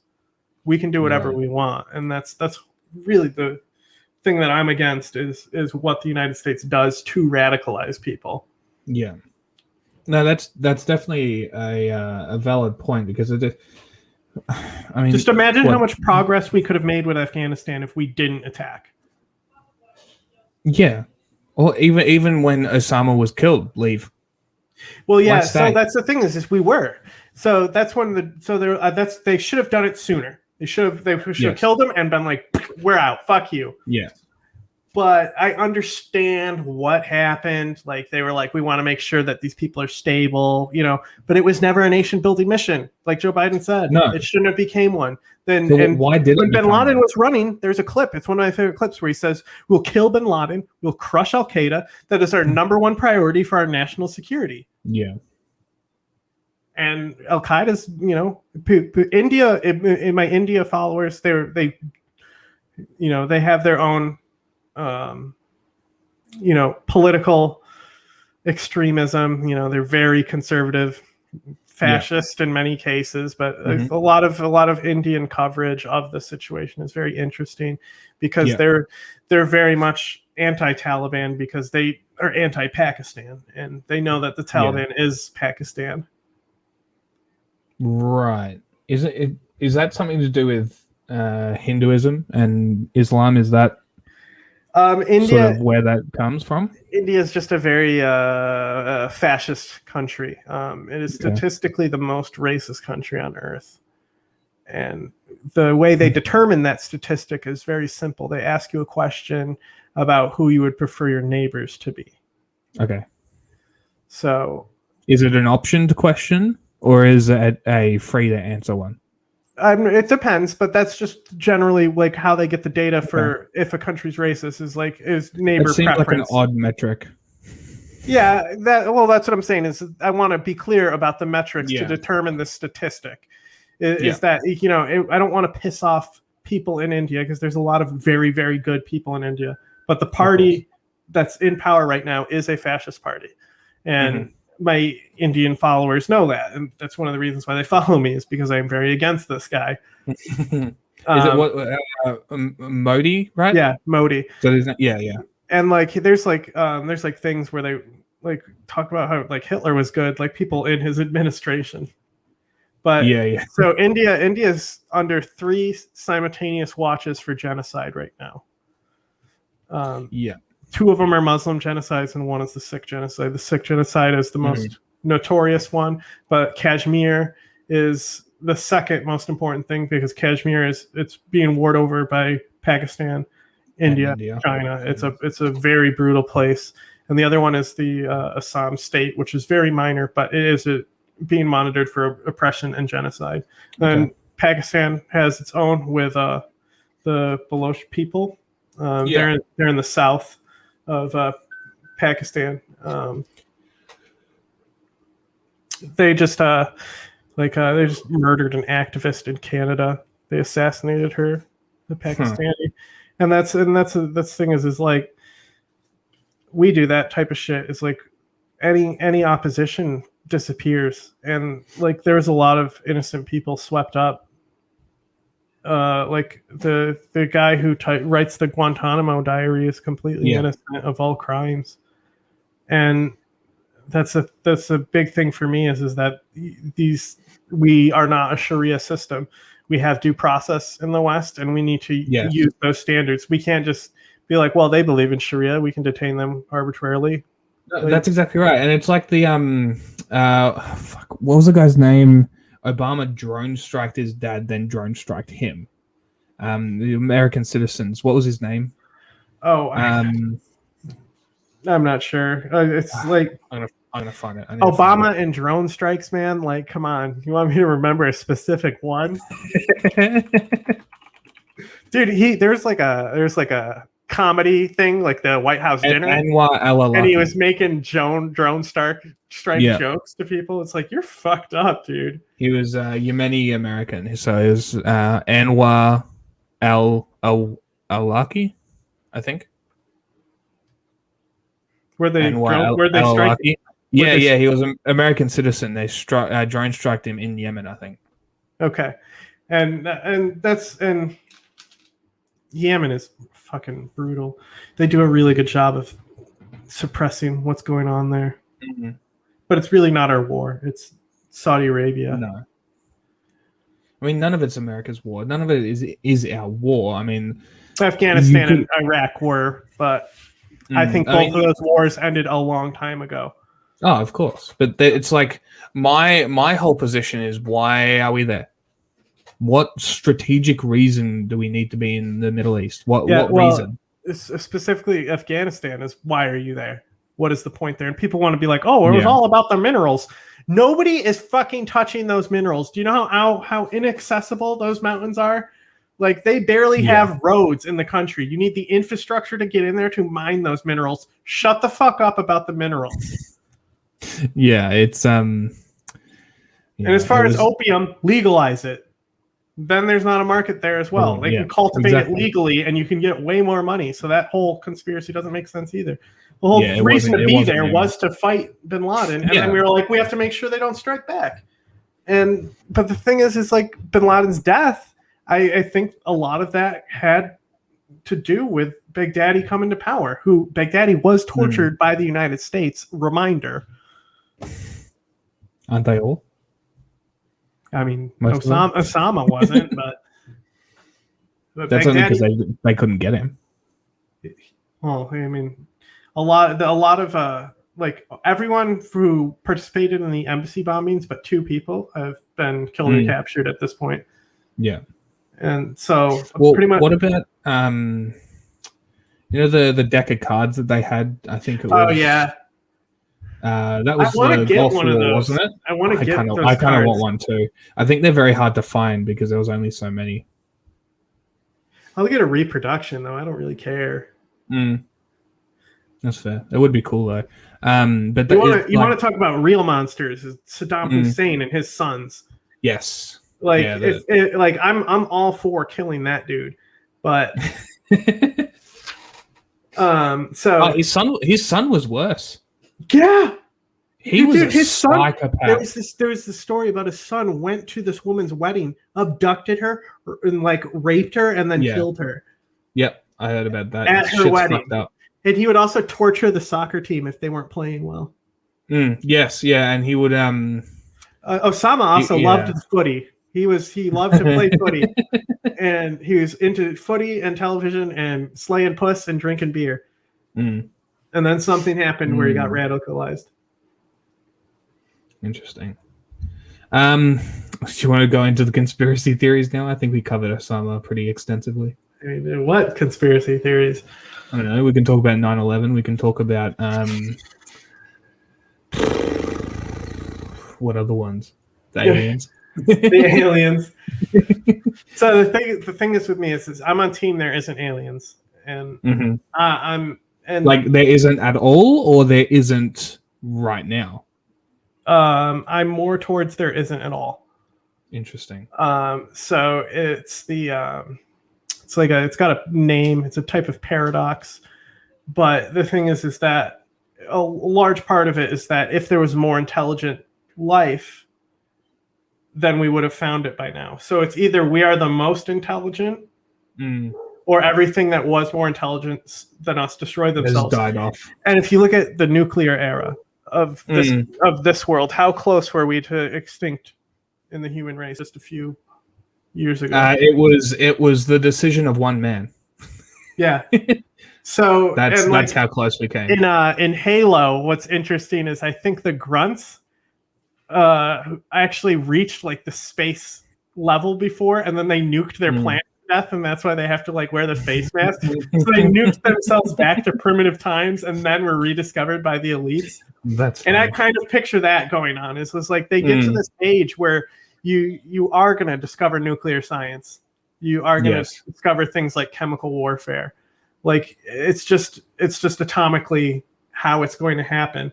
So the thing is that also what I'm more subscribed to that these crafts, if they actually are crafts, that they're time travelers than aliens, which people makes me look way time travelers. Makes me look way crazier, doesn't it? I love that. That's even better. But to me, it's more theoretically possible to be time travelers, and they're just us from the future. Well, look at the pictures of all the people with like mobile phones or whatever it is. Have you seen all those ones? I don't get so much into that, but I think that they're not actually like physical anomalies, but they're like tears in space-time that you see. Interesting. And so the thing is that it would be extremely hard to get to this star system as often as you see these crafts. And like maybe they would have a base nearby, and they think that there's an underwater base, and there's all that fine theory and things like that. But I think there would be more credible discoveries if there was actually aliens there. But when you look at quantum mechanics and you look at travel through space, because that's when people are like, well, you don't know what kind of propulsion systems they'll have in the future. And it's like, well, we already know that if you go at the speed of light, it will take you forever to get somewhere. And if you go faster than the speed of light, you go back in time. So it's wormholes. That's what we need to get. Well, if you have a craft that it's negative mass. Yes. So if you can achieve negative mass, you would be able to go back in time. So who knows? Theory. Maybe there's little things going on that altering stuff, but I generally think that it's misidentification by the military because they're relying on instruments, and instruments get a lot of shit wrong. Mm-hmm. But so what about the pilots who say that they've seen it? The same thing. I think they don't actually like. Who knows? But also, as high up as they are, just imagine how much you can see up there and how far you can see. What about all the super fast moving crafts that they caught on camera? Well, that's what Neil deGrasse Tyson was saying. Is that like he was explaining how these flaws would happen and shit. But for me, it's more of a believe it when I see it type thing. Like I'm not sold out on. I just think that it's more probable to be these other things, and as long as I can have a probable cause that can de-explain certain things, I'm kind of on the fence about it. So it's like a Nessie or a Bigfoot. They're probably there, but we haven't seen them. Yeah, I mean, like reptilians make sense too, because like the people running these countries aren't fucking human. But I think that just has to do with corruption and power. I mean, if Alex Jones is right, who knows what the fuck Alex Jones is never right, dude. He's never right. He's always right. No, he just exaggerates everything. Yes, that's exactly what it is. He'll read a study. He'll read a study about like Dolly the sheep who was cloned, and he'll be like, "See, they're doing their chimera experiments."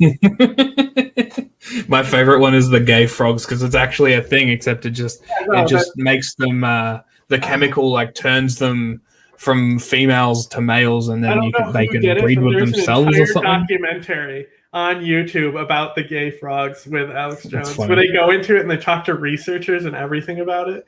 It's amazing. It's just called Gay Frogs. So, atrazine, I think it's called. I think it's called atrazine. Is the chemical? Yeah, the herbicide. That's the one. That's the one he reckons. I'm not too dissatisfied with what's going on, what the current plans are, because when we were withdrawing from Afghanistan, they said we'd still offer air support, and I was like, I'm fine with that. I'm fine with that. Like, still offer air support to people. But they dropped air support. They dropped it entirely. They dropped it because the Taliban took over so quick. But then it's because they didn't fucking tell them. They just left. Well, that's what Trump did. That's what Trump did in Rojava, and I'm glad I was out of there by the time that shit happened, because everyone I knew died. Yeah. After the U.S. withdrawal there, like all my friends and sources dead. So with Afghanistan, you have this ghost army where you're paying people who don't exist for 9 fucking years, where we have evidence that this is going back. You have the Afghanistan Papers, which is amazing, like amazing read. Sagar from Breaking Points is where he's at now. He loves to talk about the Afghanistan Papers, so I definitely recommend looking at him if you want to see more about them. But they talk about things like how we knew that we would hear kids being raped at night and they were chained to beds by these men, and like, what did you expect was going to happen when you go out and you tell these people, we expect them to live 9 months before the Taliban take over? So you don't expect them to win at all. You expect them to fall and fight to their deaths and be slaughtered for 9 months.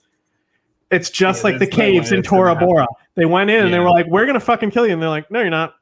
We're not going to fight you, so you can't kill us. And Afghanistan has a history of bloodless coups. That's right. They do too. I remember you telling me about this. Yeah. So the assassination by the Soviets was like out of the norm. So what will happen is it's how Gaddafi took power too, is the leader will be out of the country and they'll just walk in and take over. This is mine now. Yeah, that's how it happens every time. I mean, the Afghanistan president just bailed. He's like, fuck this. Fuck this shit, I'm out. Well, I mean, they fucking they cut the dick off the last guy. Did they? Yeah, they fucking cut his That's dick one and way to balls punish off. someone. They tortured him and cut his dick and balls off, and then Fucking hell. hanged him by a slow noose. He strangled to Oh, death. that's fun. Fantastic. Yeah, but they're friends with the president before Ghani, Kazari. He's a pretty cool dude. He really hates America, and he'll be like, how come ISIS appeared during America's war on terror? You want to explain that? So that's one of the reasons why he was taken out of power and Ghani was installed, is because Ghani was going to play ball. But Ghani should have stayed in finances where he was, because then he would have actually been doing things about heroin.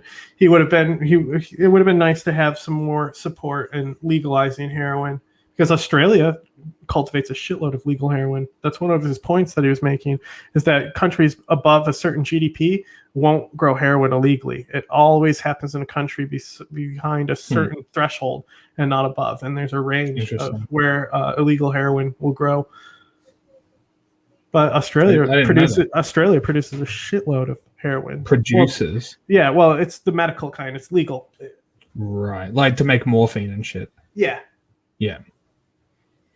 Yeah. But he was put in power, and the dude sucks. He was an economist, so he was way more corrupt, funneled money everywhere. Like there's this report. It's not true. But you want to keep in mind that a lot of people believe that this happened, but they say that one of the things he would do to torture people in his prison was have them raped by dogs. Oh, that's fun. And brilliant. So it didn't happen. Fuck you, wouldn't it? It didn't happen. But people believe that it did, that are in Afghanistan. So it's all propaganda. They look at him as the type of person that would do that. And it was an inside joke that the United States would say when they would ask if we tortured people. Right. And so they told like a 4chan story about dogs raping people. Fucking propaganda, huh? Yeah. It's very effective. But the vice president's still there, apparently. Is he? They haven't killed him? I don't know. A lot of my sources died last week. I had 30 sources die. So I basically have been trying to establish. Yeah. How? Just Taliban doing their thing. Yeah, well, there's allegations that Pakistan was involved. I don't know how much weight these allegations have, and these are the types. These are the real conspiracies that I'm interested in. Is stuff that's really, really practical like this. But apparently, the head of ISI was in Kabul at the time, and apparently they had drones.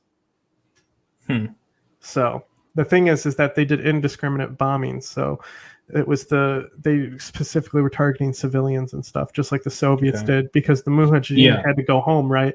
The Mujahideen, they'll sleep in the battle positions. They don't go back to their families. So, and there's a guy who's very prevalent. He was Pashtun, but if they just called him the Major, and he got killed. He was huge at bringing people in and inspiring people to leave the Taliban. And I think his brother is still alive, but his brother was a medic. Yeah. And a lot of people are following him because I didn't hear anything about this. Yeah, well, it's hard to get information because the Taliban controls all information in the country right now. So where was it? Where was the attack? The Panjshir Valley. Panjshir? Yeah. How do you spell that? I mean, it's got Got it. But that's the only place. They say that's the only place the Taliban don't control, but that's not true because the Harza are in the center of the country. They have never been conquered either. They just will comply, But they're all Shia in the center of the country. That's where all the minerals are. Is where the Shia live. And so Iran came in when this attack happened, right? And Iran were the ones that condemned this attack because they're the only ones with influence with the Taliban right now. Is you have Iran, Turkey, Pakistan, China, Russia, and Qatar. So those are the 6 countries that actually have power with the Taliban. So the fact that Iran came in and they were like, yo, you cannot do this, when they did this massacre the other night, they basically went all out and apparently had air support, apparently were dropping bombs, apparently had drones, were doing drone strikes, apparently Pakistan was involved. But they also like to fearmonger and overblame Pakistan. So it's a very big scapegoat where it's always like they're the Illuminati or they're the Jews of the country, where it's like the Jews did it, the Illuminati did it. Well, because Pakistan funded the Taliban, and Pakistan is behind a lot of global Right. terror networks. They're behind terror Okay. networks in Kashmir. They're behind terror networks all over. But so was Egypt back in the day, because Egypt Yeah. used to be run by the Muslim Brotherhood. Okay. So how does Pakistan have the money to fund all this stuff? Or Well, is it private funding? so when you go back to Operation Cyclone, which is when people say that we funded bin Laden and things like that, only 25% of the money that went into Afghanistan was foreign investments. That includes bin Laden. And so it was only a small slice of the pie that we invested in. But we gave that money to Pakistan that the United States raised. And they said, so we didn't want to take the time to get to know the people. So we said, we decided to be racist about it, but still support them because they were fighting the Soviets, as Reagan did. Yeah. And so, I mean, also was in the Jimmy Carter administration. You shouldn't blame everything on Reagan, even though everything is his fault. But yeah, so it was just he used the money coming in because all the organization happened in Pakistan because most of the militia were Sunni. So Iran had its own Mujahideen faction, and they were mainly focused in the center area. But they're just Afghanistan versions of other Iranian things. Like they have their own Islamic Front, Hezbollah. Like it's the same thing. It's just different chapters that were in Afghanistan. Yeah.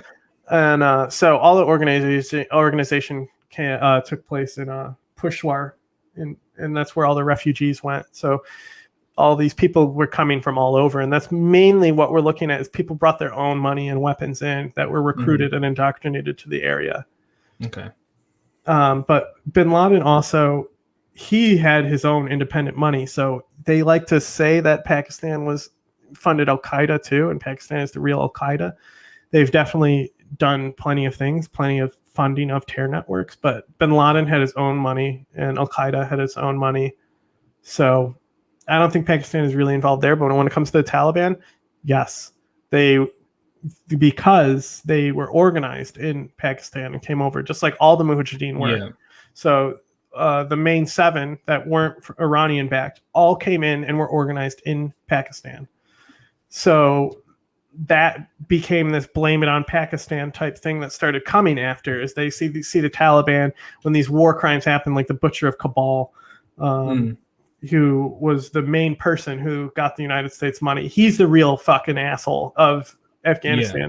He's the real villain of Afghanistan. He got most of our money, and he had the biggest faction, but he was disorganized, and he was more focused on fighting the Mujahideen and gaining power for himself than he was fighting the Soviets. So our money really was wasted in Afghanistan, but we got Stinger missiles to the right people. That's right. Simon Wexler was saying that we gave Stingers to bin Laden and that his forces shot down 200 helicopters. Like, Simon, bin Laden never touched a Stinger. All right, like, go check. That seems like a very weird claim to make. Yeah, like they definitely shot down a shitload of helicopters, but the scholars even say that the Stinger effect was overplayed.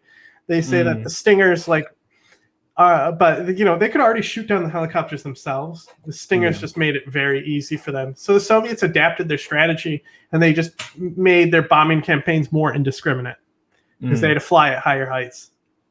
Yeah, right. So what does Pakistan get out of funding all this? Well, so Pakistan, they have enemies so their main enemy is India, and this goes back to their founding with God, what's his name? It's the other guy who's not Ghani. God, what was his name? He's a great guy. The guy who founded Pakistan, regardless. Christopher Lee plays him in a movie that is awesome. It's Christopher Lee said it's his best role. Jinnah, Muhammad al-Jinnah, I think his name is. But he's the founder of Pakistan. Great man. Absolutely great man. He looks kind of like Boris Karloff. He's got a very interesting face, very sunken eyes. And so there's always been this instability because, everyone knows that Gandhi was not a hero of human rights and that he was a racist and all this shit. And he was just a terrible person. And that's one of the things that with India and their caste system, I think that has deeply impacted India's society and how they view things from a superiority in the caste system and things like that. So Pakistan always had this clash with India. So like when India got nukes, Pakistan got nukes. That was part of the deal, because they were like, they can't have nukes if we don't have them, And so Pakistan, I think, they try to use indirect guerrilla warfare through these terrorist networks. A lot of it backfires on them, and a lot of these terrorist networks end up becoming hostile to Pakistan. But as far as the Taliban working for Pakistan, I absolutely believe that's true. Okay. I think that they are just a puppet government to Afghanistan, and that's what a lot of people see too. So that's why the resistance front has a lot of support. But most Afghans they don't care if the Taliban is in power. They just want people to stop dying. They're just done with war, and they just. So that's the thing. 20 years, wouldn't you be? Yeah. Well, yeah. Well, more than 20 years, 40 years, 50 years. Yeah, exactly. And so with the violence in the valley and the slaughter that's been happening in the valley. I just got a new war crime case from this where they killed anyone they capture in the Panjshir Valley, they're executing now because they already had general amnesty to the Afghan government. So they're saying, we already gave you your chance. So now if we capture you, you're going to kill you. Yeah. And there's the Guardian says that people are trapped inside the valley. They don't have food, electricity, or communications. Yeah. So that's the thing is there is a risk of genocide. We have. So I don't know if my sources are alive or dead right now. This source is Mahbooba Rawi, who's an Afghan Australian. Yeah, they need satellite, phone and stuff to update. Come on, Elon, fucking hell. Yeah, well, so they do have satellite phones and they do update to Twitter and stuff, but it's hard to know. And it's the thing is that we need a resistance there because if there's no fighting, the Taliban won't engage in a dialogue. Okay. And also, I'm not sure if you've seen the Taliban on Twitter and how much they've been memeing the shit out of it. Yeah, but the thing is that they're just taking memes from Reddit. Like they go to the right wing Reddit. That's funny. And that's just what they're doing. And so now these American conservatives are being like, "Oh, the Taliban are actually really based." And so it's like I do my best. So I do my best every day to debunk a lot of Taliban shit. Yeah. So the other day, the most recent thing is they had all these women from the university marching down in a full cover and protesting, saying that they supported the Taliban government. Yeah. Kabul University is the most liberal institution in Afghanistan. That would be the last place you would see women coming up against the Taliban. And we have women who have reported to us that said they were held hostage at gunpoint and forced to put on these things. And they have this girl who's reading it, and it's this very weird cover. We've never seen anything like it. It has this weird brim, like a hat brim that goes down over her face.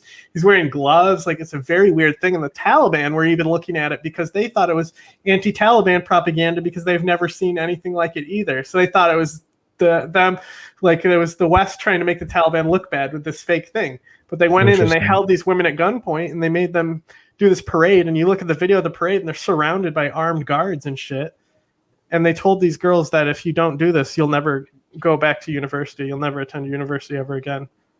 So they did it. It's really fucked up. But they do a good job at making, especially conservatives right now. They're doing an amazing job with social media and propaganda warfare. Oh, yeah. And they learned it from us. You think the American military wasn't memeing the fuck out of shit back then? Of course they were. Of course they were. It's crazy that wars are really fought by memes right now.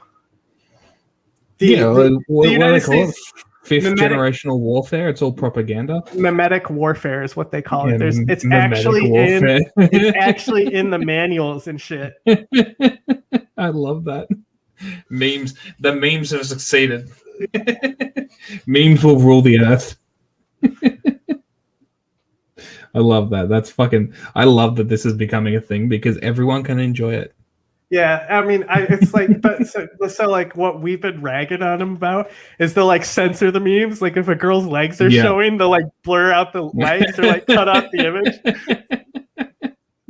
That's the funniest part. Dude, But it's, I don't know, it's weird because they don't. It's obvious what they're doing with the memes.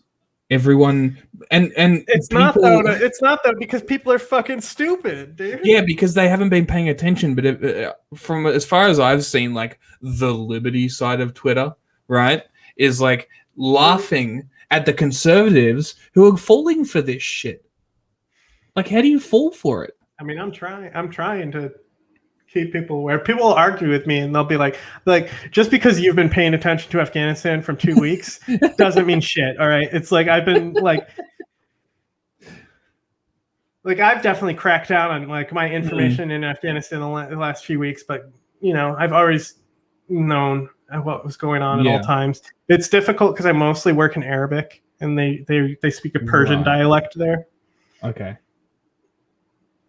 So I don't really have good Persian translators working with me. Yeah. So do you translate the Arabic, or you got someone to do it? No, I have people. I have a network. I have my own Al Qaeda. You know, but like I've openly worked with like, you know, the PKK and you know, like I've done videos for them. You know, it's like they're terrorists. You know, the IRA is still terrorists. So, you know, Hamas, I've done some stuff for Hamas. Yeah. Like, they're terrorists. Like, I don't think that I think terrorist is a word that you give for the smaller army. Really, at the end of the day, I don't think we should think of Osama bin Laden and 9/11 when we think about terrorism. I think we should think about Nelson Mandela, who was a terrorist. And, you know, and I mean, didn't they call Martin Luther King something akin to that as well? Probably. But I just know that I just remember Thatcher being like, "We will not lift sanctions. Nelson Mandela is a terrorist." And she obviously hated terrorists because, you know, we used a lot of Semtex on her ass. Well, but they deserve that. They deserve those fucking to die too. Like, the IRA was totally like, doesn't make it justified. No, you just understand why it happened. You understand why somebody gets punched in the face. It's not terrorism if you win. Yeah, that's basically what it is. And it's like guerrilla war, but it's like the founding fathers were terrorists in America. Of course they were. Of course they were. They were terrorists. You just didn't use that word. No, but it's because, and it's always the, like, you watch, if anything pops off in the US, the people fighting against the government will be called terrorists. I mean, that's kind of they already are. So it's also, just to quickly touch before we wrap here, is to quickly touch on the current plans for the United States and Iraq, because I said I thought that like Afghanistan was handled a little bit better than, you know, well, there's a lot of fucked up shit that went down. Like, we know that they dismantled the salt pit and you know, bombed their torture camps there.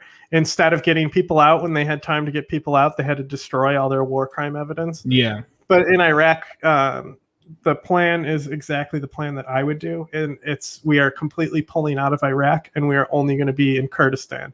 So people need to understand the difference between that thing, because they also do it with Syria, where they say that we've invaded Syria. And it's like, we haven't invaded Syria. It is Kurdistan. So the two states of Kurdistan that are in Iraq and Syria, they have integrated governments, they have autonomous governments, but Kurdistan should be thought of as more of like an independent region like Palestine, where Palestine doesn't have a government, but they still exist. The state still exists. So is it still officially recognized? It depends. It's recognized by certain people, and that's what we want to do with Kurdistan is have all 5 states or all 4 states of Kurdistan be recognized. That's 4 countries that have sections? Is that yeah, and it was divided up after World War I. Okay. So it was because of the Ottoman Empire. It was divided along those regional lines. Because the Kurds were getting killed, right, by everyone. The Kurds just had a genocide happen against them. Yeah. So the Daesh waged a genocide with them, and Turkey certainly helped and still is waging a genocide. Yeah. they don't like the Palestinians either, because the Palestinians have come up and they've been using Palestinians, because that's what Turkey does. They've been doing this for centuries, even back with the Armenian genocide, where they'll wipe a population out and replace it with a favorable people. Interesting. So they'll bring in a lot of tactics. Yeah. There's like New York Times will write articles praising Turkey because they're like returning refugees to Syria, and they're not. They're returning them to Kurdistan, that's controlled by Turkey. Yeah. So it's still a very brutal place in the Syrian area. But I think that's the right policy. It's like, that's what we should have done in Syria to begin with, because when our sudden pullout with Trump, he announced it by tweet. A lot of people died. Yeah. Turkey, he basically, he was like, well, they're fighting over sand. The comments he made are disgusting. I have a video of it that I'll send you. I made it was kind of like a mental coping video of what happened, and because a lot of people that I knew died, so I kind of used projects like that to cope with it. Yeah. But I think it's what they're doing is just only supporting the Kurdish region of Iraq, and I think that's the right call. I think we need to get our money completely out of the Iraqi government, and Iran wants to get in there, but they also want to get into Afghanistan. And I say, let Iran get into Iraq and Afghanistan. I think we need to stop putting borders around things like Iran. Like, Israel is going to have a fucking problem with it, but this proxy war between Saudi Arabia and Iran, fueled by us supplying Israel with military technology, it's like Israel has proven that they do not need our money to be successful. They have won wars with a single tank. Who cares if Israel is angry that the US isn't doing something? Fuck them. Who cares? I just don't want to. It's not your problem. It's not the Americans' problem. It's not our problem. It's nobody's problem but Israel. I try to be kind of diplomatic about it, because I don't want to get Zionists coming after me, because they'll get your account deleted so quick for anti-Semitism. Right. But I'm Irish, and we're generally on the side of Palestine. So it's we've sworn to it, and that's what we do. I don't know enough about the conflict. I sit on the side of not our problem. Yeah. Yeah. So I have no opinion because it's not my problem. I'm fine with funding arms. I'm fine with giving people guns to kill people. Fund both. I'm fine with guns going to people. I think the main place we need to stop giving guns to is right now Israel and Syria. The arms coming into Syria is a serious problem. It's not a problem in Kurdistan. The Kurds are very good at keeping their rifles. There's really good special operations teams that are better counter-terrorists than the United States are now, because we've been working with them. Really, really good people. I mean, I met a lot of them when I was out there. Yeah. And the region where the instability is they are Al-Qaeda. The Al-Nasser Front was one of the factions that went into ISIS, and these are the people that we're still funding as rebels against Assad. And what are we seeing? We're seeing sarin gas being dropped on people. It happened. Okay. The chemical attacks are real. But the thing is that it doesn't matter. It doesn't matter. It doesn't matter if they're real. It's like, stop funding this war. Stop funding the rebels. Stop giving them arms. It's just making civilians die. Assad won. Get over it. Stop. And it's Israel, ego. It's the same thing that always happens. It's ego. It's always a big ego. part of it is Turkey, though. A big part of it is Turkey and NATO. Turkey needs to get the fuck out of NATO, because that's the instability we're going to see, is that we're going to have the United States dragged back into these conflicts because of NATO ally. Because of NATO. And he's backing the genocide in Ethiopia now, too. Erdogan is. And they've used...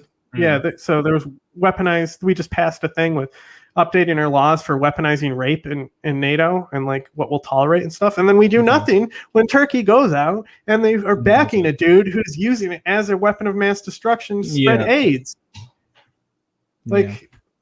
It's a double standard. I have a personal hatred for global organizations. I just think they're the most globalists. No, it's not even that. They don't do anything ever. Like nothing that they do seems to do anything.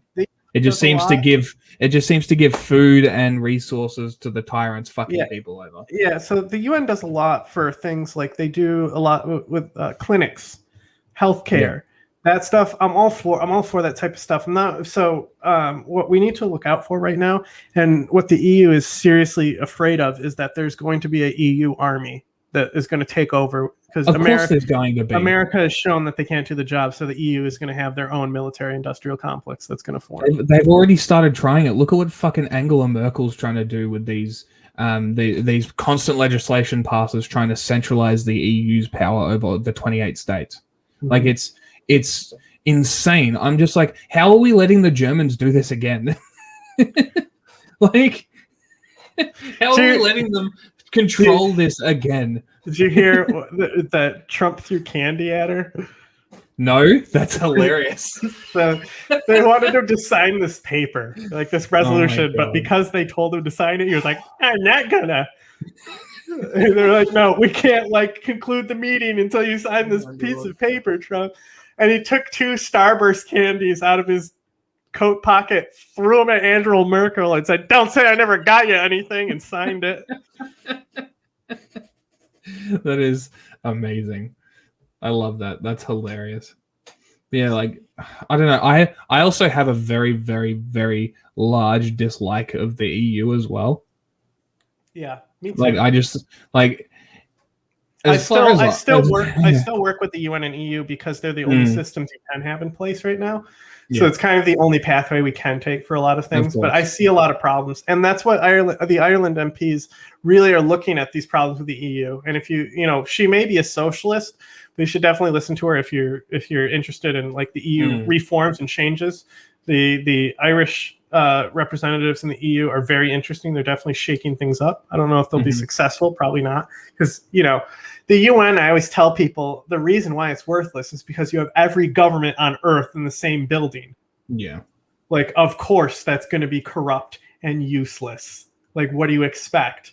Yeah, what happens when you put government in cahoots with every other government? Of course they're going to... But there's good things that come out of it, like passing laws and, just making sure trade is regulated. Like, there's fine things. I'd rather have... Maybe they should actually enforce their Charter of Human Rights. That's probably what they should focus on. Yeah, that's a big thing for me. Is because bringing the every country at this point is probably breaching that human rights charter. Like, what are they doing exactly? Start doing something. And like sanctions need to fucking stop too. We need to stop sanctioning people. They kill more people than the bombs, and it only affects the poor. It doesn't affect the tyrants. Of course it does. And it's the same way that the one thing that we see in Australia a lot, especially with these lockdowns, is that you'll see people being like, "Oh, it doesn't matter. It's just another couple of weeks, right?" But another couple of weeks is hundreds of small businesses going out of business and people getting pushed into poverty, right? It's the same thing. These people aren't affected because they're wealthy or they're in the upper class, right? It's the same thing where it's these people don't understand because they don't see it, they don't care, they don't intake this stuff, they don't talk to normal people, right? This is the problem, and it's a divide. And then now the wealth gap is $1 trillion has transferred, I think, in the US, was it? Or it was... Oh yeah, so it's like you see the poverty, as the poverty line goes down, the 1% equally grows. Like the money is clearly financed, and there's been a pie chart, and the pie chart hasn't gotten bigger. The inflation has happened, but it still has the same value. Yes. So this notion that it's like this Reaganomics notion with trickle downs, where it's like it actually helps our GDP. It helps everyone if the rich people have it. It's like, so trickle down does nothing because the fucking rich people, they hoard it. If the money's not in the system, it can't go down. My thing is, it's just like you should just get tariffs depending on how large your business is. Like like be against corporations, and that actually helps a lot with globalism, the bad kind of globalism, where Germany is putting all their factories in Bangladesh and they're collapsing and killing people.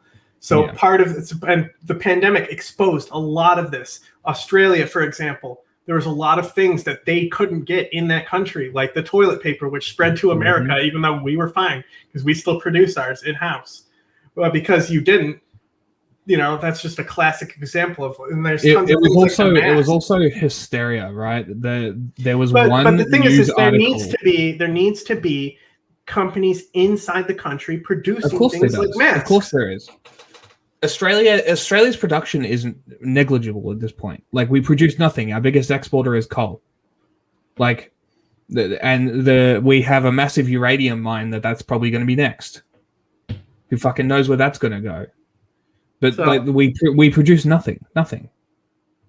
We have no car productions, right? We have the automotive industry is dead, right? There's there is no manufacturing. Everything that was Australia, like the only thing that we make is food. And even that's Afghanistan's main export is food.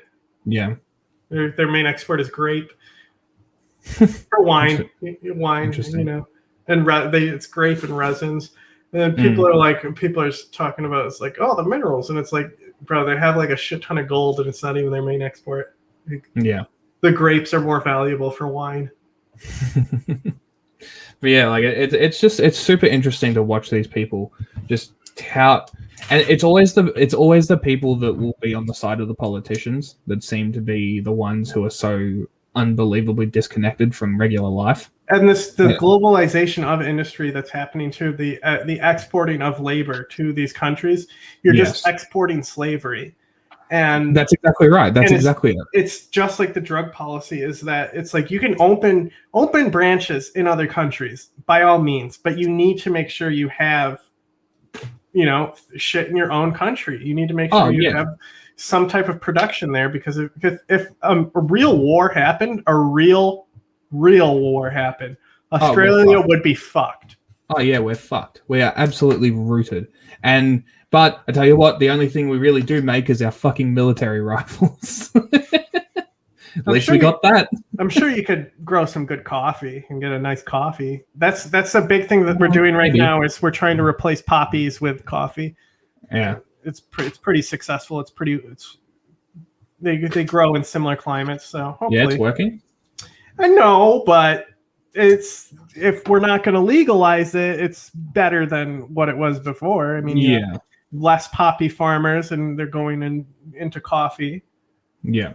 So interesting. Yeah, it's interesting. I don't know. It's a very interesting situation. The next couple of years will show a lot. Yeah, and I don't want nationalizing. Like I don't want America to cut itself off from the world, but I just want this. I want, like Bernie Sanders said, the Warsaw Pact is through. I want NATO to get out of the way, and I want the United States to not be this global empire that controls the West. And I want to see more, more independence inside nations and less exploitation of the global South. I just one thing I really want to see is people rejecting external influence entirely.